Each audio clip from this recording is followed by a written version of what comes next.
How's no Windows? No, we just started. Go away. No update. No restart. No reboot. We stay off of Windows reboots. Hey, Aeon, how you doing? Also, of course, hi, Ern and Starlight, both of you who were here earlier. How's it going? It's Wednesday. It's hump day. It's the middle of the week. I ended up passing streaming on Monday because I was totally exhausted from the weekend. Like, honestly, I think that low-key I just don't sleep enough, and I'm so used to it that, like, every once in a while I just have a day of reckoning, and I took 2 naps. You know how many naps I normally take? 1 every 8 months. And I took 2 on Monday. At least it wasn't a forced update during a Deathless Elden Ring run. True. Yeah. I don't take naps. And yeah, body demands its recompense. Exactly. So, you know, like, I just napped so much on Monday that I was just like, I'm just not, my brain is out of it for streaming. And then I saw that Velveta was streaming their first session of Elden Ring, so I hope some of you guys checked that out. I know Opt was there, and so I asked them if they wanted me to play Shotgun, which is just to, like, sit there, give them some base advice, you know, a little bit of banters, and, you know, we had a good time. But they're on their own now. They have to figure it out themselves, so. Yeah. But, you know, they're doing pretty good. Honestly, I mean, the thing is, those games are so much more about a general mentality. So once you've played one, you kind of understand how to play all the rest of them. So Velveta had played the crab game first. So, you know, pretty good. You better take a break or your body will decide to take a break for you. It's never good when it does the deciding for you. Yeah, exactly. It's true. So, yeah, like, doing an early morning collab on Saturday was fun, and I'm glad I did it, but, like, doing that right after the night of streaming the night before, and then also basically staying up really late in the middle of the night with my good friend who's in town was just, like, basically 2 days straight of not enough sleep, and yeah, it do be that way. Did some catching up on my reading, you know, continuing my Stormlight Archive reread. I saw a TikTok today, actually, that was like, just showed like a meme of a woman crying, and the text above it was, if you start your Stormlight reread today and you read 53 pages a day, you'll finish just in time. It's like, if you read 53 pages every single day for the next 3 months, then you'll have enough time. Not that that's a problem, because, like I said, the next book is in, I think, December, either November or December, but I think it's a December release. Yeah, like 3 months. Yeah.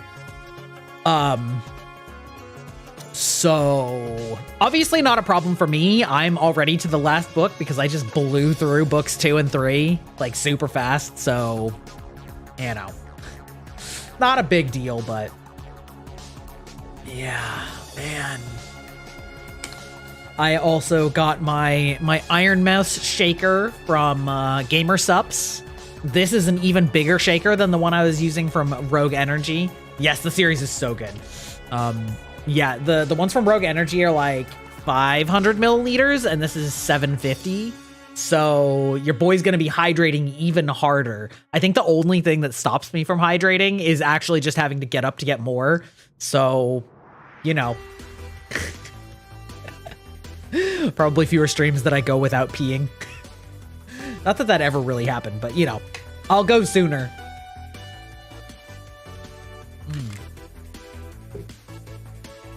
I will say Gamer Subs has really good flavors, but I just, you know, sometimes I just can't with their names. Like,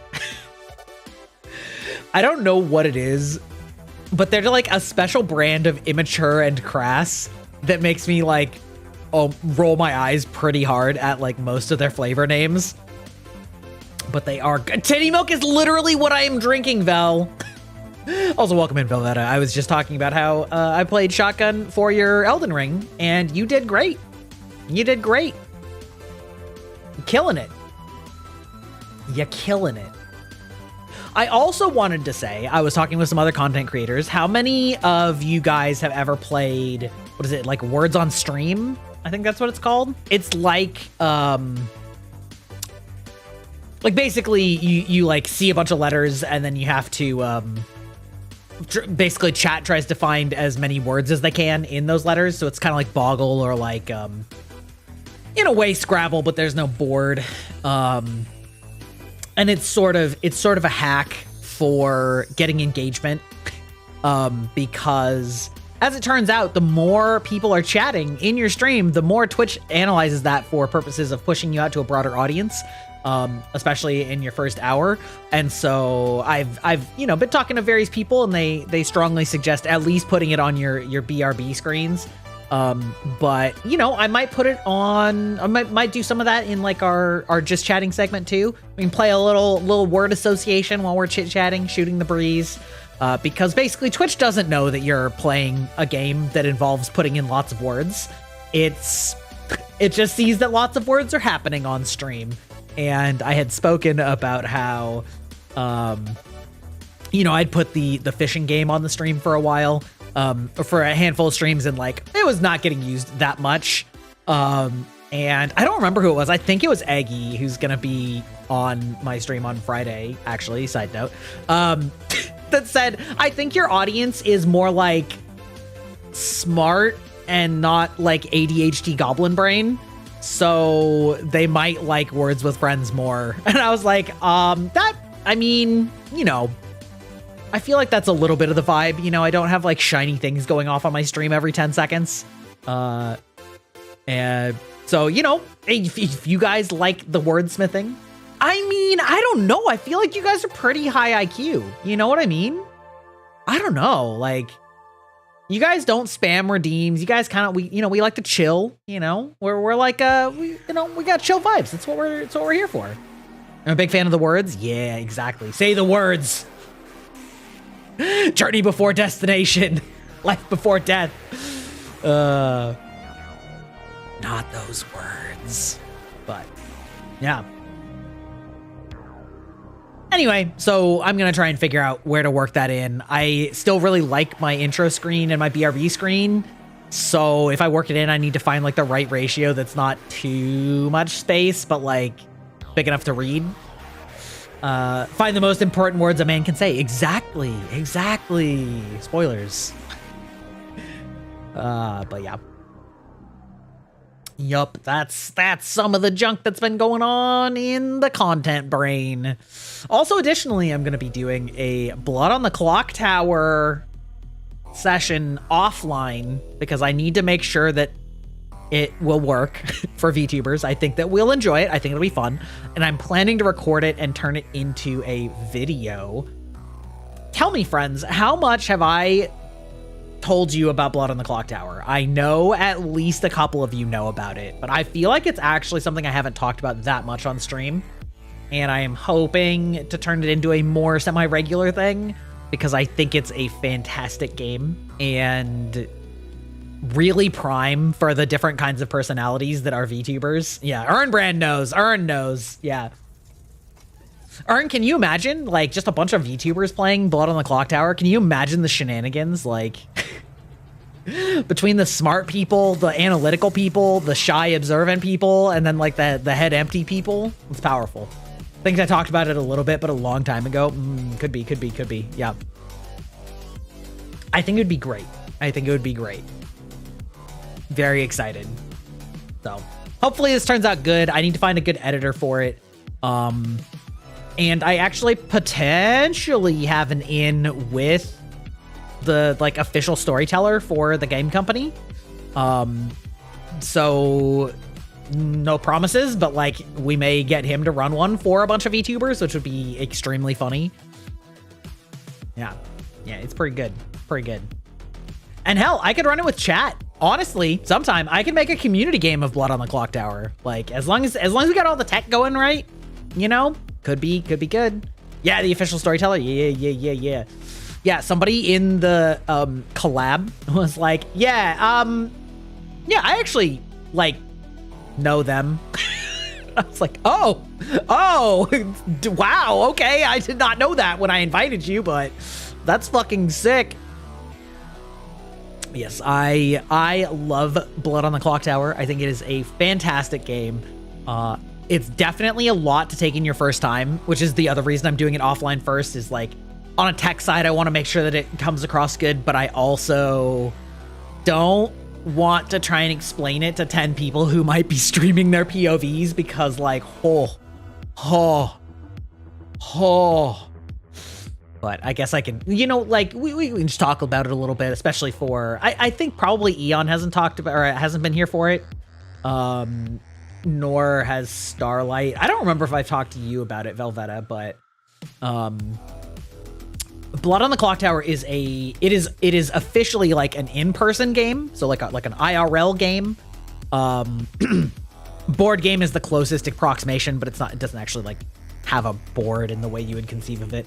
But it is an offshot of, you have no idea what it is? Yeah. It is an offshot of Werewolf. So it is a social deception game. And so basically the number of players, some number of them are evil and the rest are good. Anything can be done virtually. Yes. So they've actually made like a virtual interface for it to play online. So typically, you know, if you got like 10 or fewer players, you're going to have 2 evil players and the rest are good. And unlike Werewolf, every single player has an ability or power.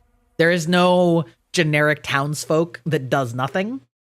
So everybody does or knows something. And so that alone already makes it a little bit more complicated. But one of the things that, so basically the way that the game will proceed is the game alternates between day and nighttime. During the daytime, the players all talk about what they know, what they think, or lie, and they try and figure out who the evil players are, and then every day they can vote one person to die, and good wins if the demon, there's a specific player that the good needs to kill, even though there's more than one evil player. So good wins if the demon is voted or is killed for any reason. And evil wins if the demon makes it to the final 2. And so during the day, everybody talks, everybody does whatever. Maybe they have secret conversations. They talk out in public. And then during the night, that's when players learn information. And that's when, importantly, the evil players, or the demon, picks a player to die. And so the demon kills people at night and the town votes to kill people during the day. And so what's especially fun about this, if this was IRL, I would probably bow out. I have the worst poker face. I mean, so there's a lot of tools that help in this game for having a bad poker face, which is part of why I love it so much. One, you always know, you always know the rules that could be in play, and you never know for certain which ones are in play. So if you're evil, you can just make one up. Like, you can just pick one that you know is a real valid role, and you just pretend like you're that. 2, there are very good reasons for good players to lie about who they are, which means that if people think you're lying, they might know that you're lying, but they have to figure out if you're lying for a good team or an evil team, because some of the good characters are very, very, very powerful. And if you just go out, you know, full bore and go, oh, well, listen, I'm this thing, I learned this thing, then, you know, you're gonna die. Like, the demon's just gonna kill you that night, right? And so you won't get very much information. So there's a very strong incentive for good players to lie, at least for a while, about what they are, which means that anytime you think somebody's lying, you can't be sure why they're lying. So there's that. The second thing is that the game has a person running it, the storyteller, that is kind of like a dungeon master for D&D. And the reason for that is because the information is very powerful and is dealt out at night. And recurs multiple times, and beyond that, there is misinformation. That's right, Opt. I'm actually doing a Blood on the Clock Tower collab with VTubers, and I'm really excited. There is misinformation in the game. So not a lie, there is ways for your power to malfunction and get incorrect information. And some of those are just a risk associated with your power. Some of those are things that the evil team can do to sabotage the good team, which means that you can be saying something that you fully believe is true and is absolutely not. And so there's a lot of doubt that gets sown into the game by its very nature. And so even if you're not super confident about lying, there's enough reasons that you might just be wrong, or you might, your character might be poisoned. So, you're like, oh, well, if my information's wrong, then that, then that's what's going on, or whatever. There's a lot of ways that happens. And a very important thing is that the demon also is told at the beginning of the game 3 of the characters that are not in play, which means that they can safely pretend to be one of those 3, because they cannot be, like, no other player can have that character if they've been shown it. And so the most important evil player gets, at the very least, a solid bluff of just like saying what they are. So that helps a lot too. And honestly, the other evil players that don't have to survive, they, like, as long as you cause chaos or any doubt, like, you're already doing your job. So it's not the highest stakes if you're one of the other evil players. And it's really fun. It's really interesting. Like, there's so many combinations, so many scenarios. It basically supports 8 to 15 players, which is a crazy high number of players. So yeah, it's really fun. It's a great party game to like make an entire party about in real life. So I feel like it's a natural fit for VTubers just in general.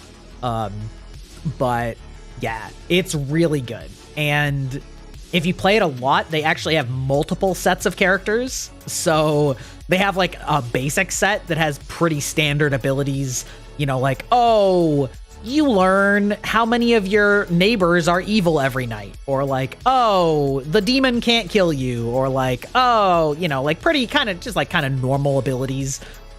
But once you get advanced, they have characters that are in advanced sets that are very esoteric perhaps, or just weird. Like there's one character called the Gossip, and your ability is every day you can make a statement as the Gossip, and if it is true, a player will die tonight. The statement can be whatever you want. Like it just could be whatever you want. And it's very interesting tactically, because you can be like, oh, well, the demon is male. That's my statement. Yeah, kind of. But you don't get to pick who dies. The storyteller does, right? So if I'm the GM, I get to decide who dies. And the goal of the storyteller is to try and make the game as close as possible within the bounds of their power. Like there's no direct like storyteller fiat where you just decide that something happens. It's always in relation to an ability that's already in the game. But like if you're playing in real life, you could say like, well, I'm gonna gossip that the demon is sitting on a couch, right? And so maybe there's only 3 players sitting on couches. You could say like, the demon is wearing glasses. Both of my neighbors are good. Like you can literally say any statement that you want. And then you have to try and suss out if the reason that somebody died that night was because of your ability or because of other reasons, because that set involves a lot of death. There's a lot of ways for multiple people to die at night during that set. And so then you have to have like a tactic of like, am I going to try and get extra deaths that are probably going to be good characters dying in order to get more information? Or like at a certain point, am I satisfied and I don't want to risk it? So there's some like really wild characters in the more advanced sets that are really fun. And in that set in particular, this is a great example of people wanting to lie, because if only one person comes out as the Gossip, the demon might just kill you. And so it becomes very regular for every player to just claim that they're the gossip and just make a gossip statement. And of course, only one of them or zero, depending on if there actually is a gossip, will actually do anything. But just like as a way of good player subterfuge, everybody will just be like, yeah, I'd like to gossip that yada yada. And so then you get these like hilarious chains of like, everybody is pretending to use an ability they don't have. And like, because that's another thing too, is like, you can lie about your ability to other players, and the storyteller, if you have an ability that like involves the storyteller will pretend that you have that ability, at least for public appearances. It will never be able to affect anything, but like, you will treat it as though you really have that ability so that you can give cover to other good players or things like that. I mean, anyway, there's a lot of fun that's involved in the subterfuge, and there is no wrong strategy. There is no wrong play. You can always, there's like always some interesting angle that can come out of whatever your weird mind comes up with. And the other thing I forgot to mention that I really love about the game is, I'm basically just giving my speech so that I can teach the players. I'm just telling you right now. The other thing is that unlike Werewolf or Mafia, when you die, you don't stop playing. So the good team wins as a team and the evil team wins as a team. And when you die, you don't get to like open your eyes at night and see what everybody's doing. You're still playing. So you still close your eyes at night when everybody's getting their information. You don't automatically like learn who the evil players are.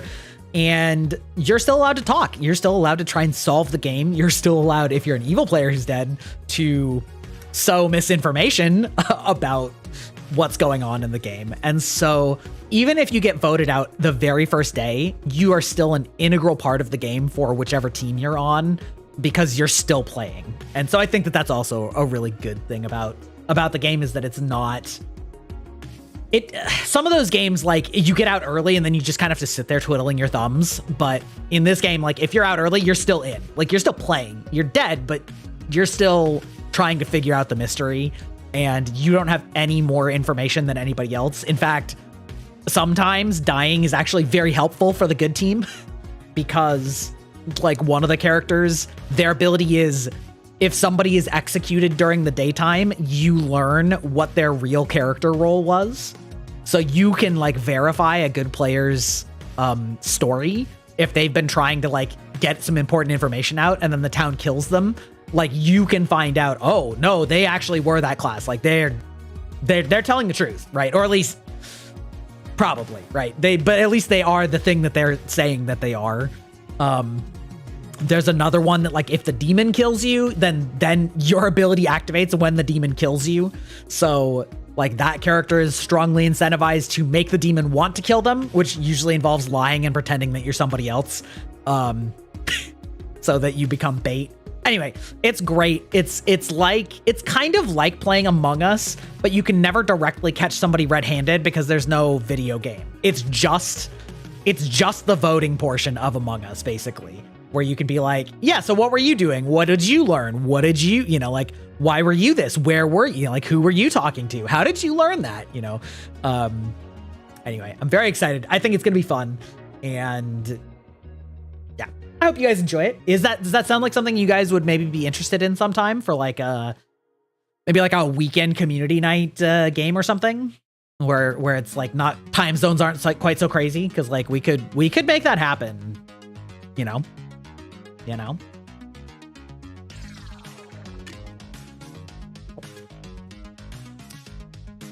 Depends on the group. That could be fun. Yeah, I mean, it does of course depend on the group. I would be probably the storyteller, which is fine. That's the other thing too. Some people might worry that being the storyteller isn't very fun. But it's like low key, it's actually my favorite part, or at least one of my favorite. I love playing also, but being the storyteller is so fun because you are responsible for maximizing you're trying to help everybody and you get to know everything. And there's a really fun element of trying to figure out what is being figured out and then either help or hinder that depending on how things are going. Like it is very fun to storytell, which is good, because if you had to have somebody there that like isn't having as much fun, like that would suck. So they actually, like, that portion of it is actually quite fun. Yeah. And because like some, especially in some of the later ones, there's some things that are like very creative. Like one of the advanced characters, every night or every day, if you go talk to the storyteller privately, the storyteller will tell you two statements. One is true and one is false. And much like the gossip, the storyteller can tell you literally anything they want as long as one is true and one is false. So there's like there's definitely roles for like every kind of player, and there can be some really fun like flexibility or creativity in that. And you know, like if the good team's having a really hard time, I might give you a pretty big hint and make it pretty obvious which one is the true one, you know, to help things out. One time, there's another character that you are the amnesiac. You don't know what your ability is. The storyteller has made up an ability for you this game, and every day you can guess what your ability is with the storyteller, and they will tell you if you are warm or cold, and if you get it, then you know. But basically, like, I could just make up the weirdest or most fun or really powerful or like really situational or highly game specific ability for like that character, which is, again, that's why there's advanced characters, because that's like way too much to put on a brand new player, obviously. But like once you get it like deep into the game, then you get some really interesting combinations. And the game also supports custom sets of characters where you can just say, like, they call it a script, where you look at it and you say, okay, well, these are the abilities, right? These are the characters that can be in this game. That's the script. And so you can make your own script from any set of characters and mix and match as you want. Of course, that's a more advanced thing to do, right? Because, you know, you kind of gotta know, you know, you gotta know what's going on there. But it's very fun. I would love to do that. Love to bring it to the VTubing space.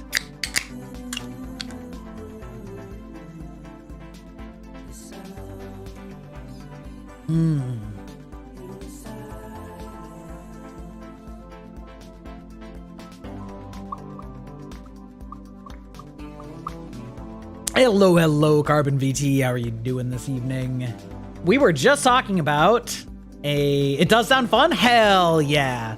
It's really good. I'm hoping it kind of takes off.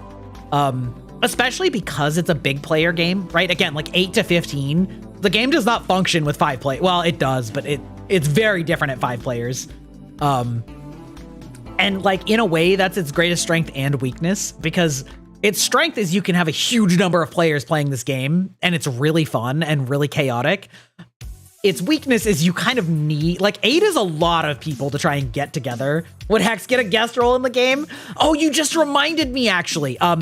No, but so another thing is, because this game is meant for like parties, they actually have an independent role called the Traveler, which is specifically meant for players that are either going to be knowingly arriving late or leaving early.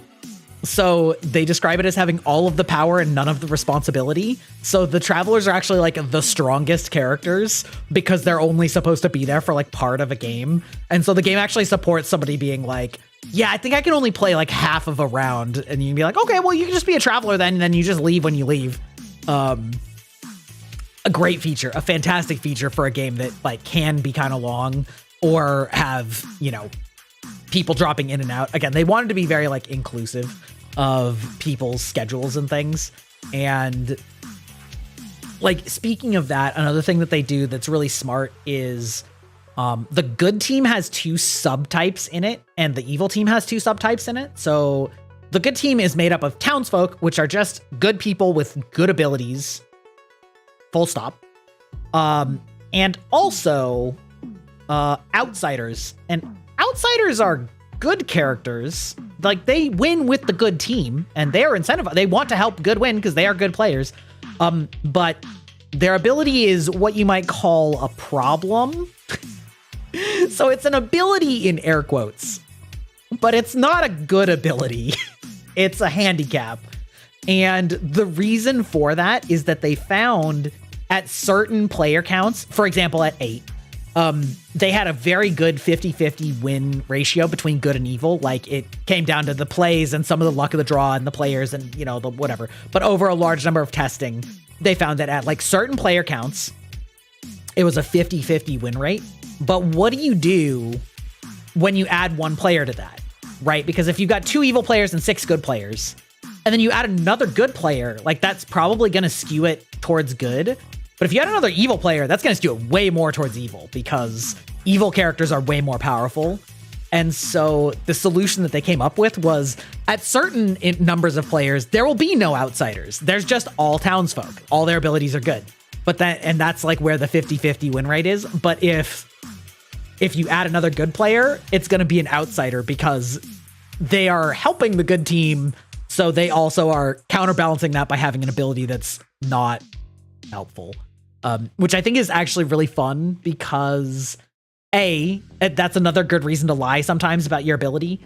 But B, it also, there's like, there are evil characters whose ability is to just change the number of outsiders in the game. Like, that's their whole impact on the game, is that you just have, you have more outsiders instead of townsfolk.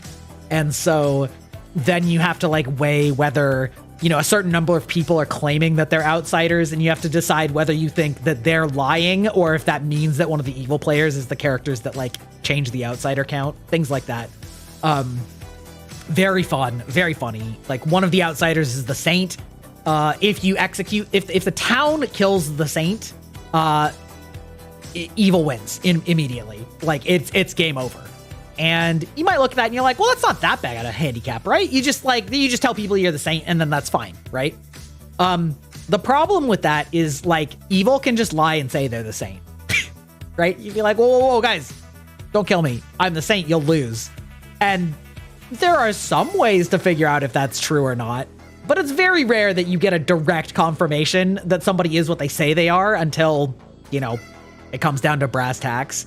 So, like, the existence of your role in itself gives, like, evil bluffing leeway. One of the outsiders is just, you might be considered evil when any abilities are being talked about. That's it. You're on the good team.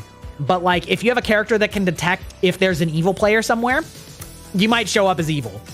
And again, that's not that big of a detriment, other than the fact that it also means that an evil player can just be like, oh no, well, I'm that one. I'm a good guy. I just show up as evil. I just listen. I may be dressed evil, but I'm a good guy in an evil trench coat, right? Of course, a hilarious outsider is the drunk, which the drunk does not know that they're the drunk. If you have a drunk in play, you actually just put one extra townsperson in when there should be an outsider, but one of the townspeople is just actually the drunk, and all of their information is wrong the whole game. And, you know, you just think that you're the empath or the soldier or the washerwoman, but you're just drunk.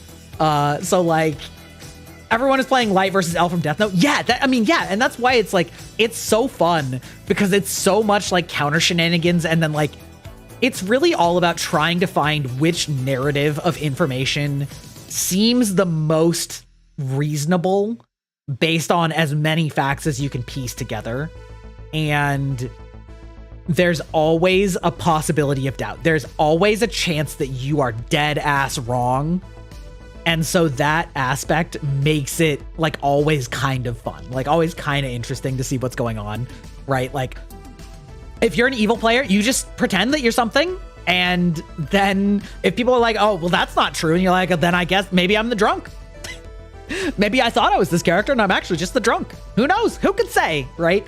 I think that you will find that if you're a shy player or a bad bluffer, that there's enough uncertainty that people will not pick up on it nearly as much as, you know, as you might think.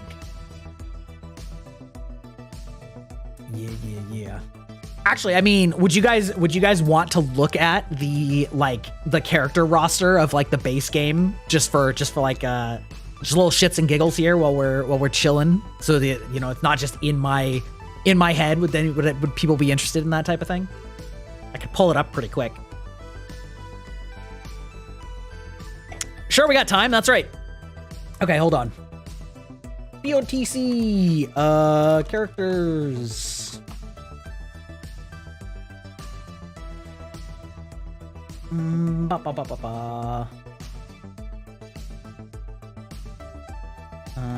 Let's see. We'll do Trouble Brewing PDF.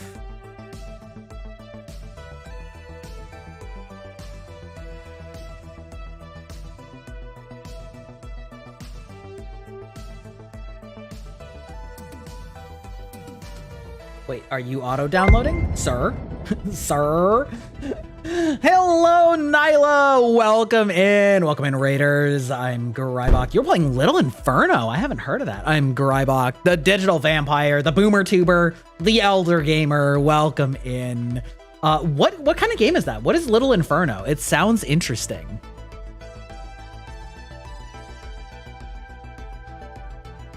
Thank you so much. Yes, my artists did great work. They're killing it.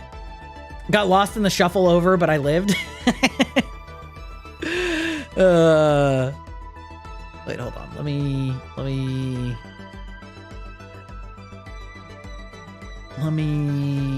botc.app. Maybe I'll just do it this way.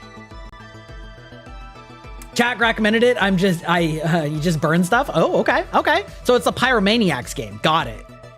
Understood. It's got a story to it. Okay. I see.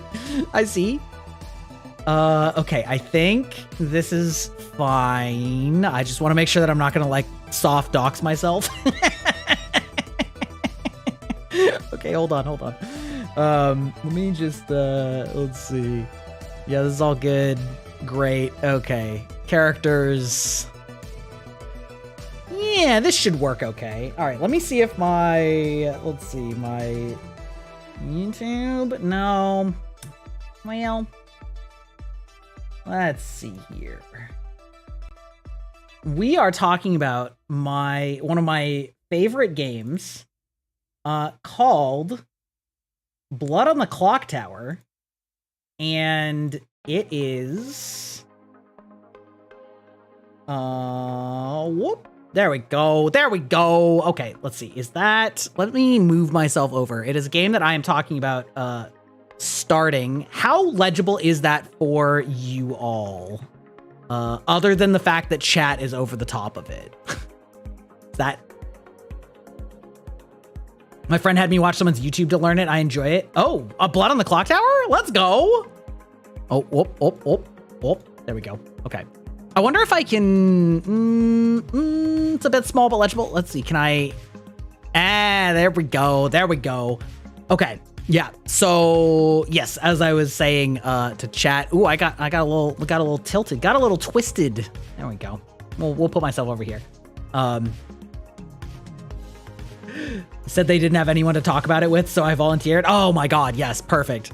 Yeah, so we are talking about Blood on the Clock Tower. It is a social deduction game, and I'm going to be running it with some VTubers here over the weekend. I'm very excited about it. It's a fantastic game. It is a social deduction game in the vein of Werewolf, and I was just going to go over the characters just sort of for fun. What happens if I click this? Oh, that's... we don't want that. All right. Just so that people could understand what I was talking about. So all of these blue characters are the good characters, and all these red characters are the evil characters. So we have the washerwoman. You start knowing that one of two players is a particular townsfolk.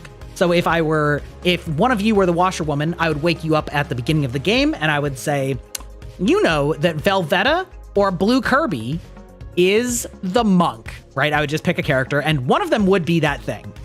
That's all you get. You get one night. On the very first night, you just start with information, and that's it. That's all you know. But it's particularly valuable because anything that you can get in this game, yeah, you gotta play the drunk. That's right. Any information that can cross-verify other players is golden. Thank you for joining the database, Aluminium. I hope you enjoy your stay here. Very useful, very easy to play. The librarian, similar ability. You start knowing that one of two players is a particular outsider. So again, you'd be like, oh, I have learned that Ernbrand or Velveta is the butler, right? The end, right? Thank you for joining the database, Nyla. Yes, welcome in, welcome in. Of course, you're the raider, but yeah, just saying. Again, similar thing. You learn it once. You learn that one of two people is an outsider. It's very helpful because if they're claiming to be that thing, then it's probably true. Again, similar again. They're grouped in sort of terms of how they go. The investigator, you start learning that one of two players is a particular minion. Very powerful. There's a decent amount about learning the roles, but everybody has the character sheet at the beginning. And so you can like look at it, you know, wherever you want. Also, the storyteller is there to help anyone learn, you know, and so like I will answer any question with 100% honesty about rules, interactions, etc. So the investigator starts and they know that one of two players is the minion, and that's really strong. That's really strong. The chef is probably one of the worst worded ones. You start knowing how many pairs of evil players there are. A pair of evil players is two evil players sitting next to each other. So a lot of the time as a chef, you will learn 0. And that might seem useless, but it's actually very important to know that the evil players aren't sitting next to each other, because that means if you find one evil player, then that means that both of their neighbors are good by definition. Otherwise, you would have gotten a 1. Similarly, if you got a 1 and you find an evil player, one of their neighbors is the other evil player. So the chef is one of those roles that doesn't sound that strong, but is actually quite strong. The empath is a very strong one. The next 4 are all very strong. The empath is every night you learn how many of your 2 living neighbors are evil. So I would wake you up every night. I would give you a 0, a 1, or a 2. And that's how many of your living neighbors are evil. And a living neighbor is the closest living player to your left or right. So if the person immediately to your left is dead, it would hop over to the next person. So the empath gains a lot of information over the course of the game. That is a very good one to pretend that you are not the empath for a while, because, you know, the demon doesn't want you verifying the identity of half the circle, right? The fortune teller, every night, you pick 2 players. So, you know, Velveta would wake up and they would pick, you know, they'd point to Ernbrand and they'd point to Aeon. And I would say yes if either of the players that Velveta pointed to is the demon, the big bad. Very powerful ability. Now, I won't tell you which one, but it's very powerful. However, there's a caveat, because if that sounds too good to be true, it is. There's also a good player that registers as the demon to you. And what that means is, at the beginning of the game, I pick a player that if you pick them, I will also tell you that yes, they are the demon. And they are not. They are a good player. They register as the demon. So again, very, very powerful. Has a built-in weakness that causes shenanigans, and that is saying nothing about if any other misinformation is in play. Very powerful role, though. Very fun. Undertaker. Each night, you learn which character died by execution that day. So I talked about that one a little bit earlier. If the town... Is this sort of like Ultimate Werewolf? Yes, it is like Ultimate Werewolf, with the exception that... I mean, I guess it's not one night Ultimate Werewolf. There are multiple nights, but yes, it is a werewolf-like game. And one of the biggest differentiators is that every single player has a role. There's no like generic townsperson that doesn't have anything. Some of those roles are only for the first night, but that's still a huge impact on the game. So the Undertaker, so if town executes somebody, then the Undertaker learns what their character was during the nighttime. Again, very powerful because it verifies information. On its own, it doesn't learn anything, but it also incentivizes the town to get picky and start killing people quickly so that you can cross-reference any information that they might have had. Very powerful role. Again, it's one you don't want to talk about publicly, at least for a while. The monk. Every night, choose a player. They are safe from the demon tonight. That means the demon can't kill them. Very powerful. You just protect somebody every night. Very good. Very simple. Easy to play. You just pick somebody, and they're safe. the Raven's Keeper, if you die at night, as in the demon kills you basically, you get to pick a player and you learn who they are. So it's not exactly like the Undertaker who learns who was executed. You just get to pick whoever you want. Maybe you suspect that Nyla is an evil player and you die during the night. You could be like, oh, well then tell me who Nyla is. And then I'd say, oh, well, then they're this character. Very important, both for verifying a good character or an evil player. The Virgin, which I know all of you in chat definitely are. Kidding, I have to make that joke as a streamer. The first time you are nominated, as in like the town nominates you for execution, the nominator, if the nominator is a townsfolk, they are executed immediately. So that would be like if Aeon nominated Blue Kirby and Blue Kirby was the Virgin, Aeon would immediately die and the day would end. Now, that on its head may sound like a bad ability. It is actually one of the strongest abilities in the game. And the reason for that is it hard verifies 2 players as being good people. Because if that happens, everyone knows that the only way for Aeon to immediately die from nominating somebody is that Aeon is a townsfolk and that the person they nominated is the Virgin. That is the only way that that interaction can happen. So you immediately learn that Aeon is a townsfolk and that Kirby is the Virgin. And just having any hard confirmation like that is extremely valuable. Similarly, if Ern nominated Kirby and didn't die, Kirby would immediately know that Ernbrand is either an outsider or evil because only townsfolk are killed this way. Now, Kirby would have to convince everybody that that's true and they're not just blowing smoke up everyone's ass, but you know, that's very powerful, very good. The Slayer, once per game during the day, publicly choose a player. If they are the demon, they die. The Slayer can instantly win the game for good if they pick the right player and have not been poisoned or they're not the drunk. Again, one shot. It's very. Oh, I keep wanting to click to like scroll down, but I don't have to.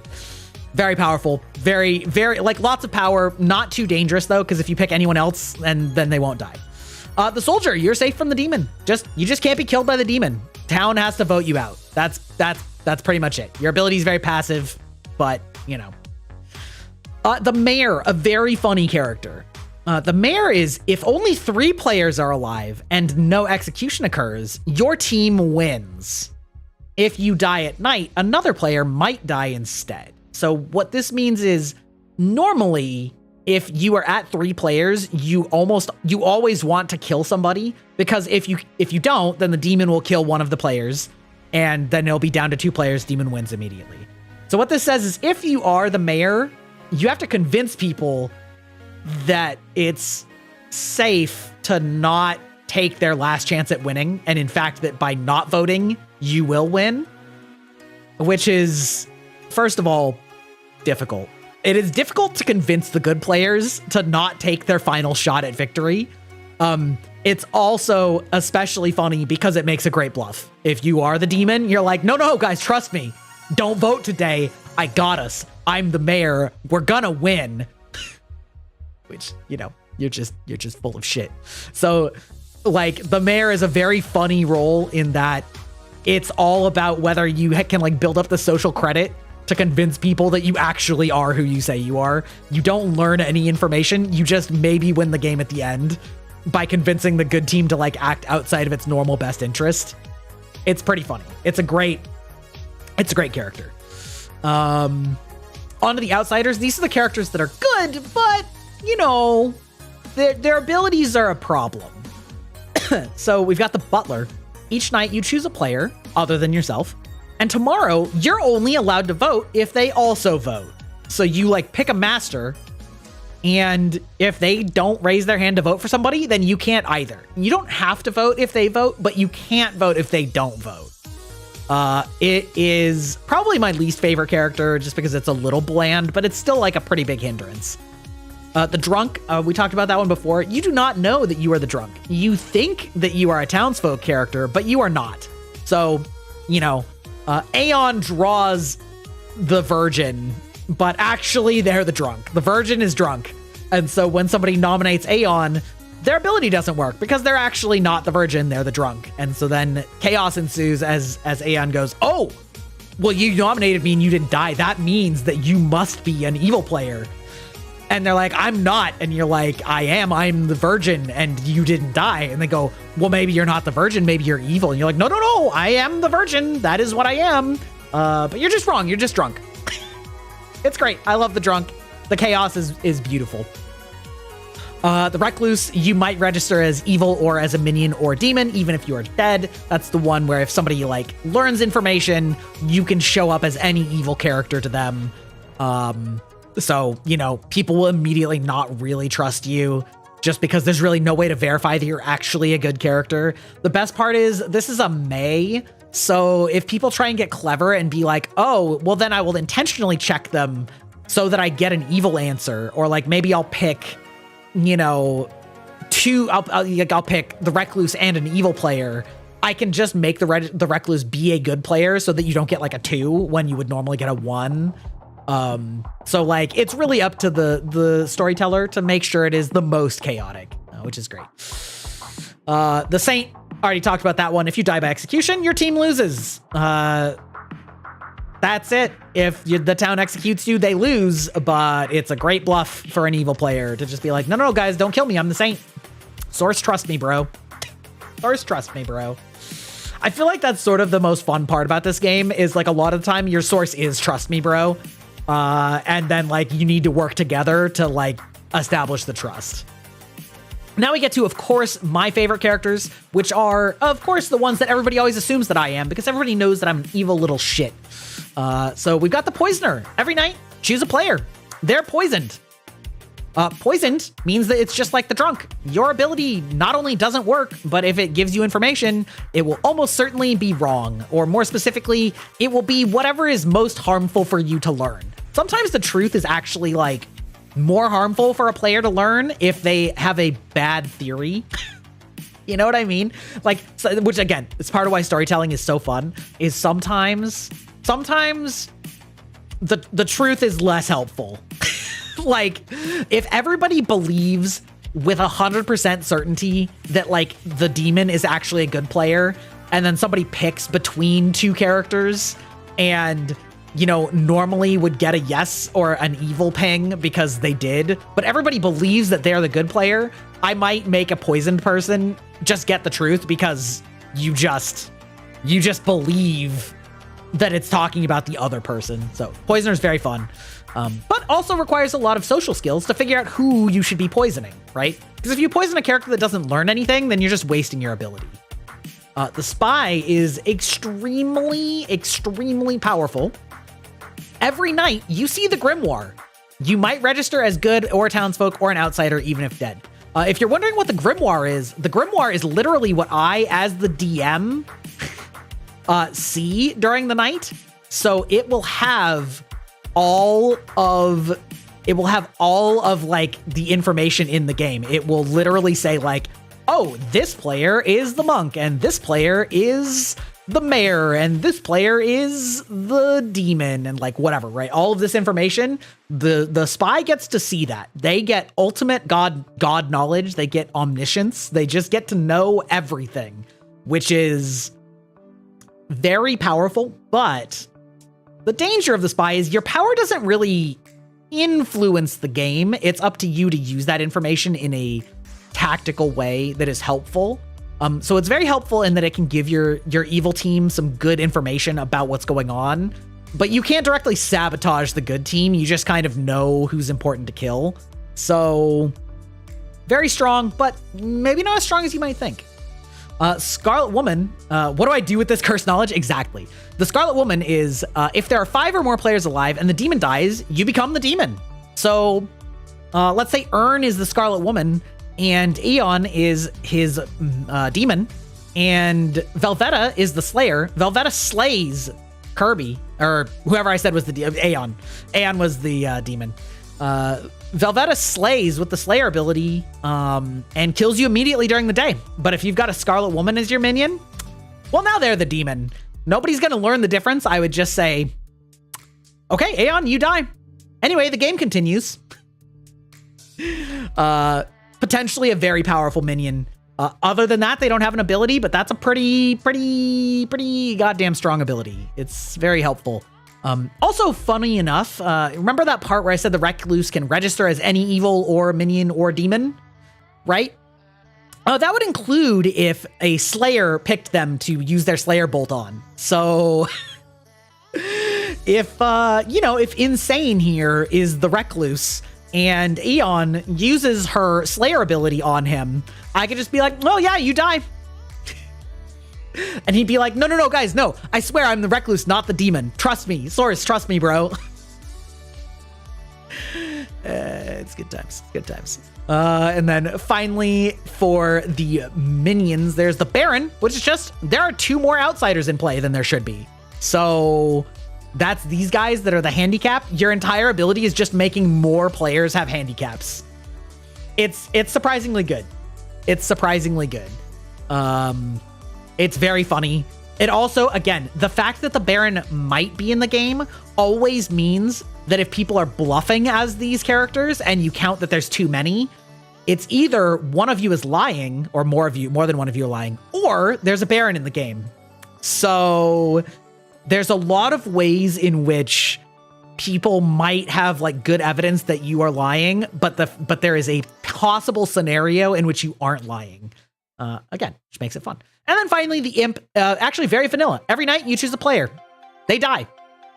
If you choose yourself, you die, but your minion becomes the Imp. So this, oh, look at the ads just started. So the Imp is basically can pass their demonhood on to any of the other non-Scarlet Woman characters. And that's great because there's still a demon in play. So anyway, okay, great. I'm going to go run to the bathroom because I've been drinking a crap load of titty milk, TM Gamersups. So your boy's going to go to the bathroom. We'll be right back.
Oh, anyway.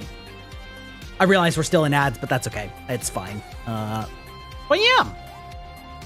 That's, that is the base set of Blood on the Clock Tower. That is the core set of characters. And, yeah. I think it's a lot of fun. The bonk! Oh my god. Aeon, how dare you? How dare you? But yeah, anyway, and so yeah, this is what the interface would look like. Oh my god, you've jarred me. Perfect. It makes it really easy to show the interface. Yeah, so this is what the interface would look like, and so each of these would be a player, and they would actually, if you have a webcam enabled,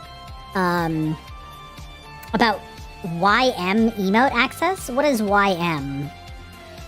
I don't know what that means. But anyway, so if we all have webcams, which I was... oh, I'm just excited about my emote access. Oh, yeah, I gotcha. Yes, welcome to the chaos. So if we have webcams, they would all be showing the players, which VTubers we are going to be setting up all of our characters as our webcams. So we're gonna have this whole circle full of, of the anime characters, and it's great. Love that for us.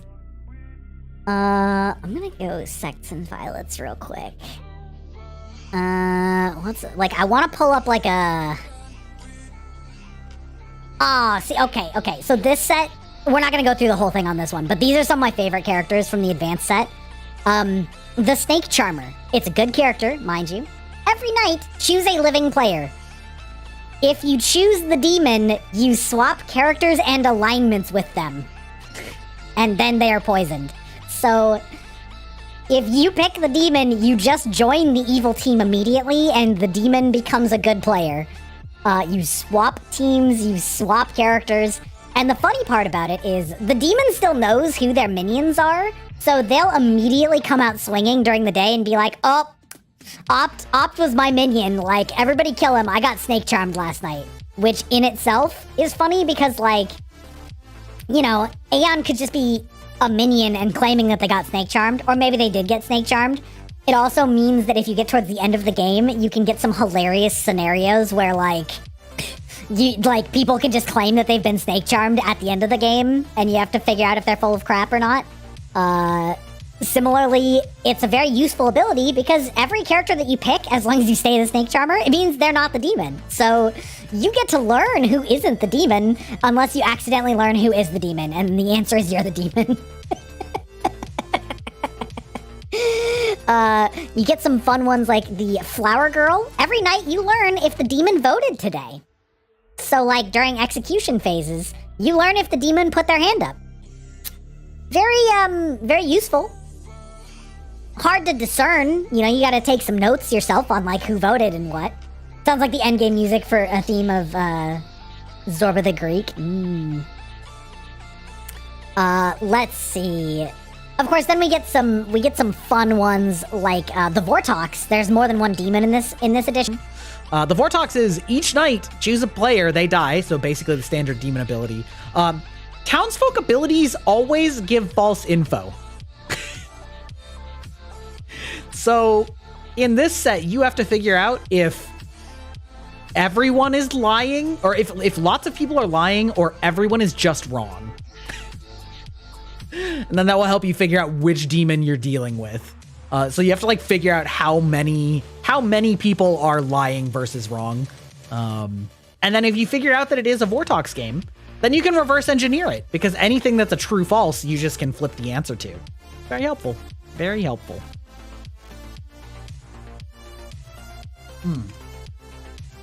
Anyway, that's enough of that yapping, I think. But we've been having... Anyway, I'm very excited to play this. I think it is a perfect game for VTubers. Again, just the sheer level of insanity in it.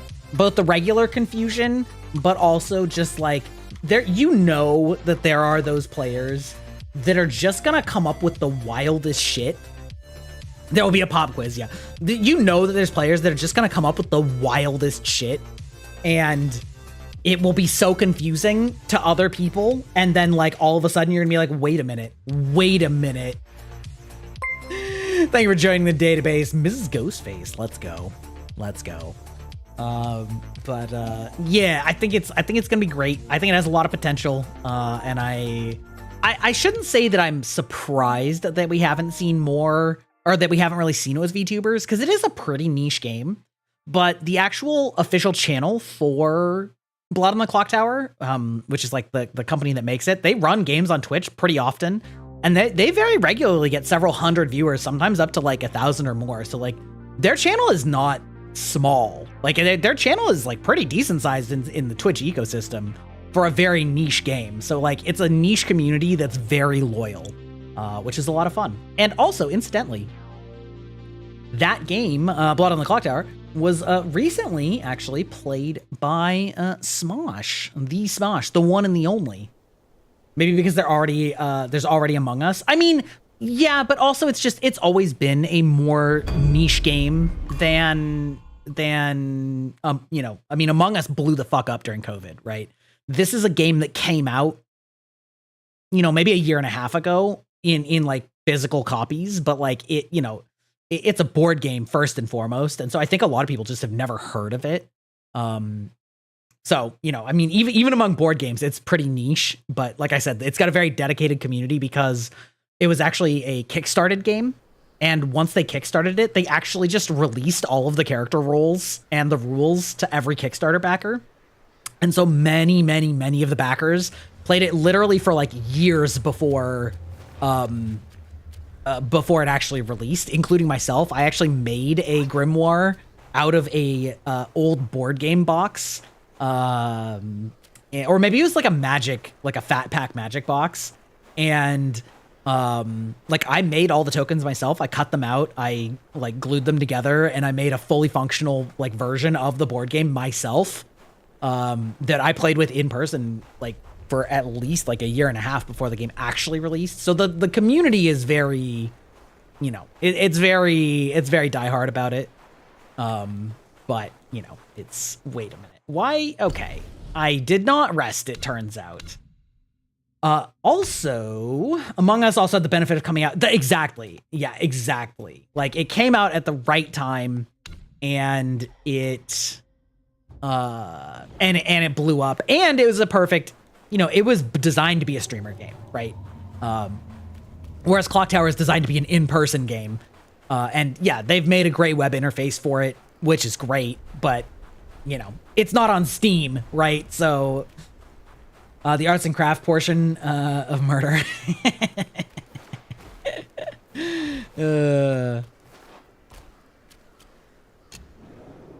Also, though, like they did a really good job with the actual physical board game. So the grimoire actually looks like a grimoire, which if you're not familiar with that, a grimoire is like an ancient spell book. And so the box actually looks like a giant ancient spell book.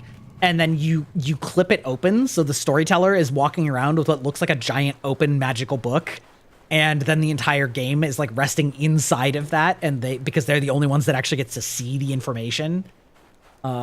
Show off my homemade version. I should find my homemade version. Honestly, I almost wonder if I gave it away to one of our other friends that like wanted it but couldn't afford to buy the real game. Because I might have. It's been a few years, yeah. Yeah, it's been a few years. It's been a hot minute. But it was pretty good. You know, I found that they have felt with like a sticky back, which was used because basically felt on felt will not slide very much, and so I could just stick it straight to the paper without having to use glue. Leave! My old friend! You must have had it rough all these years in this shithole. Rest easy. Oh yeah, Ian, you were gonna give me the scoop on this character. I'll take down that blasted temple to avenge you and Brother Snake.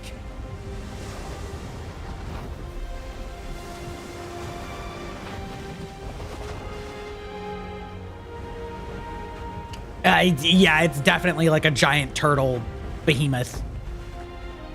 I mean, I don't think it's really a lion turtle, but like it's definitely one of those. The turtle's so big it's an island. Yeah, the like kind of peggy guy. Easy there. Easy. I hear you. Dead or alive, all suffer the same. You'd be better off staying a stone. Come on, cut the whips and wines, will you? You're too old for those. Yes, stop the sobbing. Stay here and wait.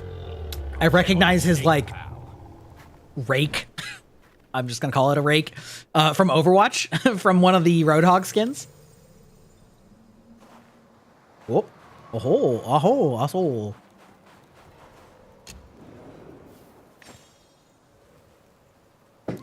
When you learn your Chinese mythology from Overwatch. Piggy was a character that falls under the normal animal that ascended and became a demi-human. Oh, dope. Love that for him. Love that for him.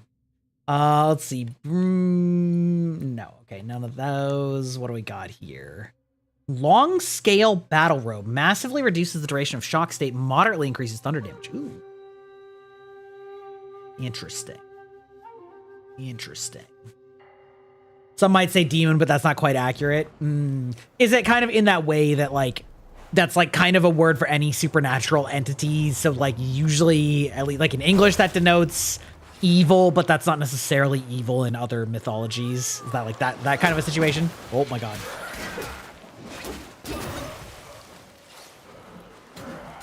Kind of like how, you know, like Fae are supernatural creatures, but like they're not just, you know, like in Christian mythology, right? The supernatural would be like evil things, whereas like Fae are not necessarily evil. They're just sort of ephemeral and have their own thing. That kind of deal. Or am I just projecting? Nature beings aren't often evil, but they're not necessarily nice. Yeah. Big fan of that, personally.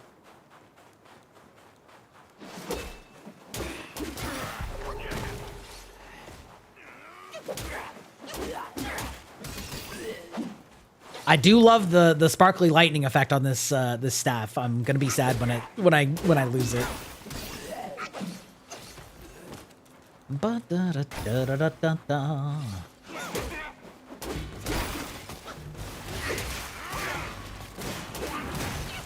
Ow! Woo! Oh my lord. Okay, wait. It's L1? Yes, it is. All right.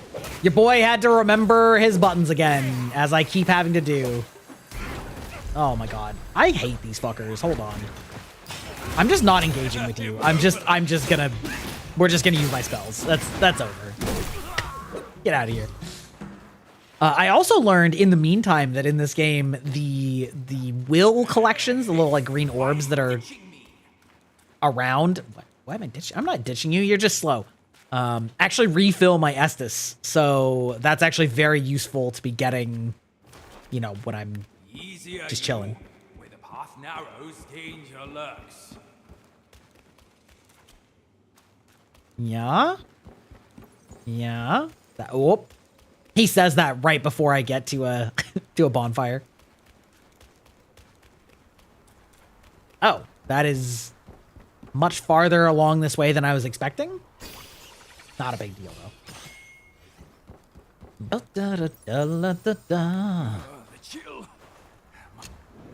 This character's the hedonist of the group? Oh, my man. What a legend. I love that for him. Little icon of hedonism, you know? I'm going to especially be feeling that because I'm, like, on a diet right now. I want to give in to the hedonism so bad. I do think that when you are dieting, it's like the habit is so much the most important part. Because like once you get in the habit of eating more or less than you're supposed to be, it's like that just feels normal after a while. And so it like truly becomes easier to maintain a diet when you've been doing it for, you know, a couple weeks. Oh, fuck you. Get out of here. Most times he gets into trouble because he got drunk and turned into a hot guy and tried to seduce a woman. Love that for him. Love that for him. Absolute mad lad. Wait, hello? Why? Okay. Hold on. This feels like there should be something here. Right? Like... Oh, wait. No. But like this feels like there is supposed to be a path.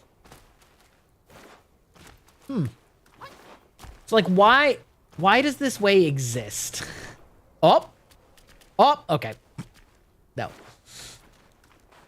Oh, because that's a chest. That's why. Okay. It blended in too well. Got it. Group ends up either saving him or having to smack him for being unreasonable. Yeah. Okay. Okay. I got you. See, Eon, you're here to keep us all up to date on the important cultural touchstones that we're too fucking ignorant to know.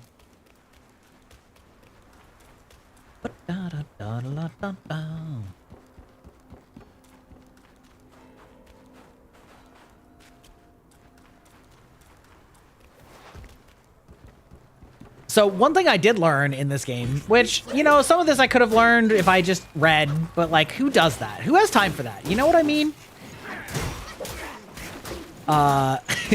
Is that you can get more focus, which I did know, but I guess it's that the focus, I believe, makes your attack stronger when you do your power attack if you have more than one focus.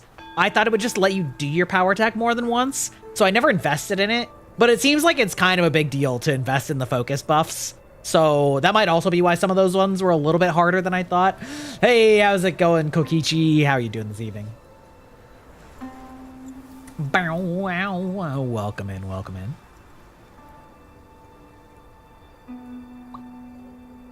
Are you a fan of this game? We actually just started for the evening. We were chit-chatting about a board game that I have a hyperfixation for the first hour, so we have only just started our play session this evening. Wait, I don't need that. I just need to self-advance. Wait, spend more sparks to awaken. What? Increases oh, wait. Oh, that means I need more. Oh, I see. Oh, okay. Slightly increases the health recovery upon consuming a focus point. Yeah, I mean, that seems good. Okay, and now, okay. Wait, did I just get it automatically? Oh my god, that's even crazier. Each talent level moderately reduces the stamina cost of charged heavy attacks. Well, Each talent level slightly increases the damage dealt by all varied combos. Doing good. I just got out of dance class. Oh, that's sick.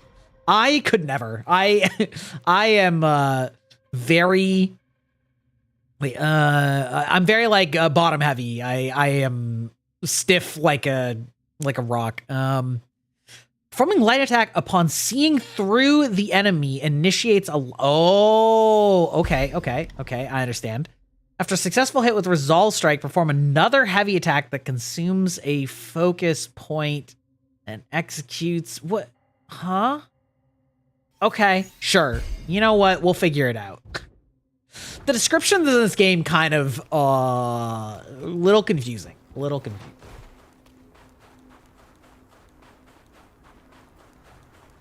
Make me feel big dumb. Especially when I'm trying to talk to chat. It's hard to talk to chat and also, also read strangely worded RPG abilities. Learning 5 new dances? Jesus Christ. Cross me, and my rake will cross you. And my... Oh, it actually is a rake? Okay, good. I'm not just being insensitive. That's just actually what it's called. That's good. Oh.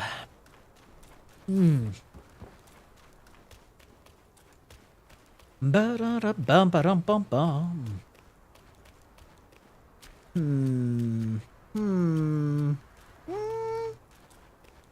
Okay, this looks like this might be... Well...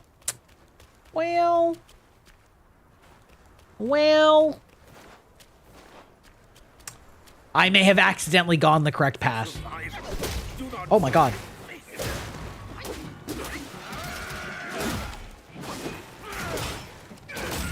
Oh! Monkey, drink. I love that you heal me. That's great for me.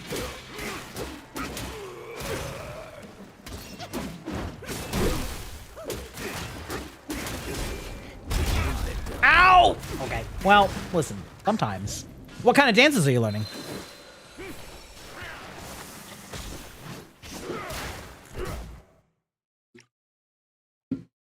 Literally only for one day, and that day being the Day of the Dead. Hell yeah. I mean, that is coming up soon, right?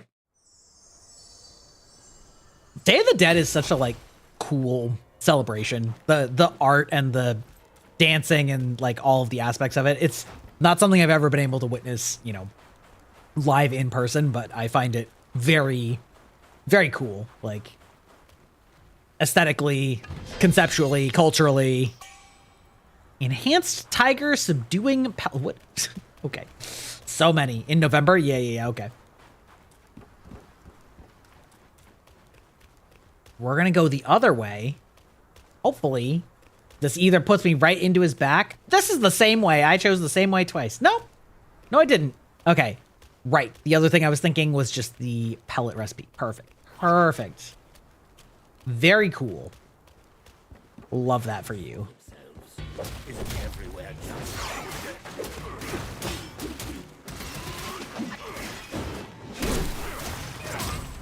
Whoop! Come on. They should have treated their guests. Now we're on our own.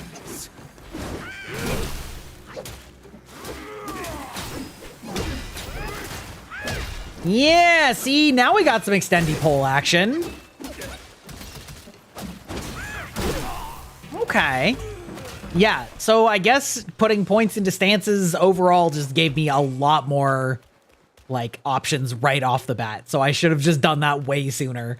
I noticed this because I was watching some of the other, like, some other streamers playing it, and they were way before me. They already had, like, certain abilities that seemed really, I'm looking at that Buddha over there. really useful that I did not have yet, belly though. button? Turns out when you completely neglect one entire line of abilities, Buddha, well, where is it? You see no Buddha because you think no Buddha. No thought, no sight. I, the Head empty. secret gourmand, saw enough Buddhas before you were born.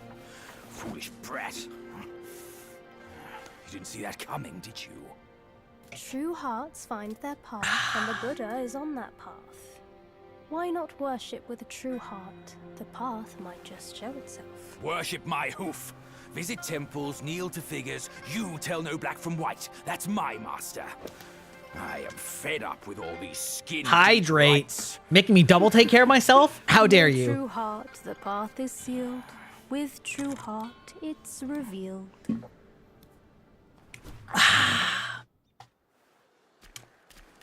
We're drinking some gamer sups. Not that I'm sponsored by them. But if I were, I would be sponsored by Rogue Energy, which I am. Well, not affiliated, I should say. Thank you for the hydrate, though. You gotta water your streamer, you know, otherwise they're gonna wilt. You know, they're not like a succulent. They need frequent watering. They probably need more sunlight than they're getting.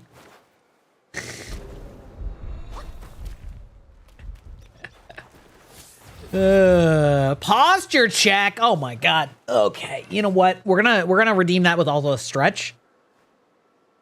Oh. Also, as much as it's fun to meme about how we're not supposed to talk about COVID-19 with this video game, I actually got my COVID shot today. Like, I didn't really want to, but I'm going to TwitchCon, and it seems wise. So I had to go to the pharmacy for something else today. I get it now. Oh my god, excuse me. I had to go to the pharmacy for something else today and just decided to get it. I was like, okay, do you have the new Twitch can? Yeah. I was like, do you have the new vaccine? They're like, we do. And I was like, can I get one? And they're like, yeah, like right now. And I was like, oh, fine. Because listen, I'm defying the odds. I think most people are shocked to hear this, but I have not gotten COVID yet. So aiming to still make that happen, to rather not happen. Aiming to keep that record is what I'm trying to say.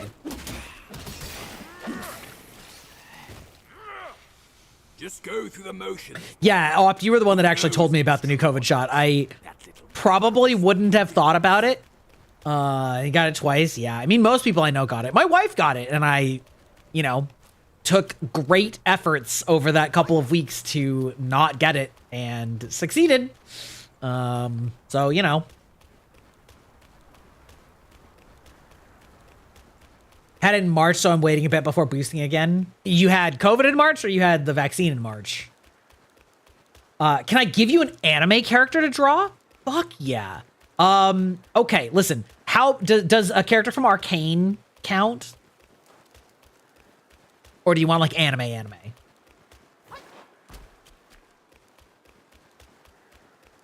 Might try 2-for-1 flu COVID. Yeah. Yeah.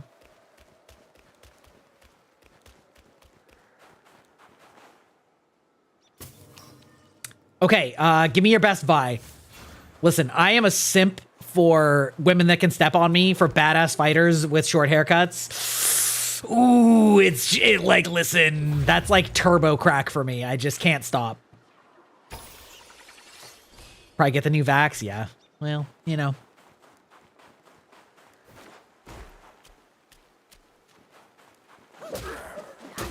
That big tomboy energy, can't get enough. Wait, are you? Okay, no, you're just freaking out. Got it. Yeah, Vi from Arcane. Yeah. Starting at 20 months, what a legend! Bed for 20 months with a chaotic message. Just like your attempts at finding originality, really chaotic and unimpressive. Keep trying, darling. Bro, I just purged you. I cannot overstate how alarming it is that all of the AIs seem to always converge on chaos. Like, that is so worrying. Yeah, she had her chaos obsession. I know, right? You'll start trying? Hell yeah. Listen, if you want to post it in the Discord, feel free. We've got the Discord link below. I think if you type !Discord, it works too, but I don't know. I don't remember. It's been so long since I set that up. At the very least, you can click the link below if you are so inclined. You know, we have some artists. We got some people posting food shots. We got memes, both safe for work and not safe for work varieties. You know, pretty chill. We chillin', we vibin'.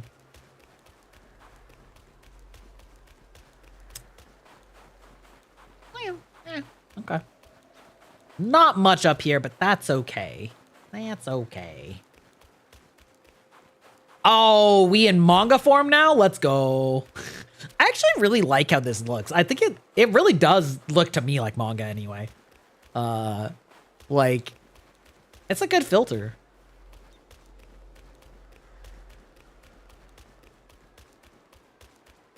It'd be kind of cool if I could apply it to everything on the screen, but like, also that would be messy. This filter works really well on this model. Yeah, I mean, I customized it for this model because this is a VTube Studio filter. So it's not like, so it's using the VFX processing in VTube Studio. So I set it up specifically with parameters to like make it look good. You know, including putting a drop shadow and, you know, some other things like that. Seen it applied to other models and it doesn't work as well. Right. But I mean, since I cut, like, it is a customized, you know, it's like several filters put together. So part of it is like, maybe I just did it better. You know what I mean? Like, cause I have like a, like outline, like a model outline to help accentuate some of the lines, and like obviously grayscales too, but it's not just a grayscale filter. Like,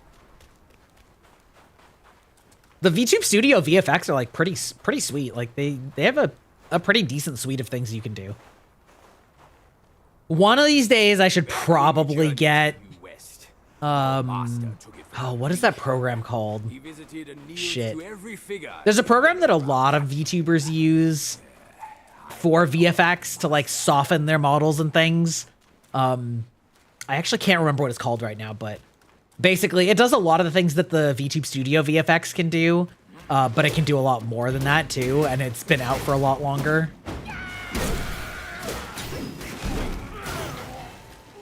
Whoa.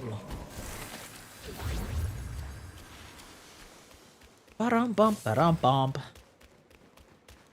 You totally see this look as the chapter title page of a manga. Yeah. You need tits? Yeah. Honestly, I find tits kind of distracting in both forms.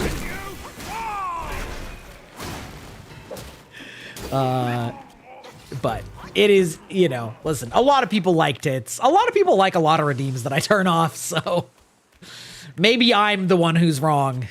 No, it's the children who are wrong. Hello? Why are you not working? Ah!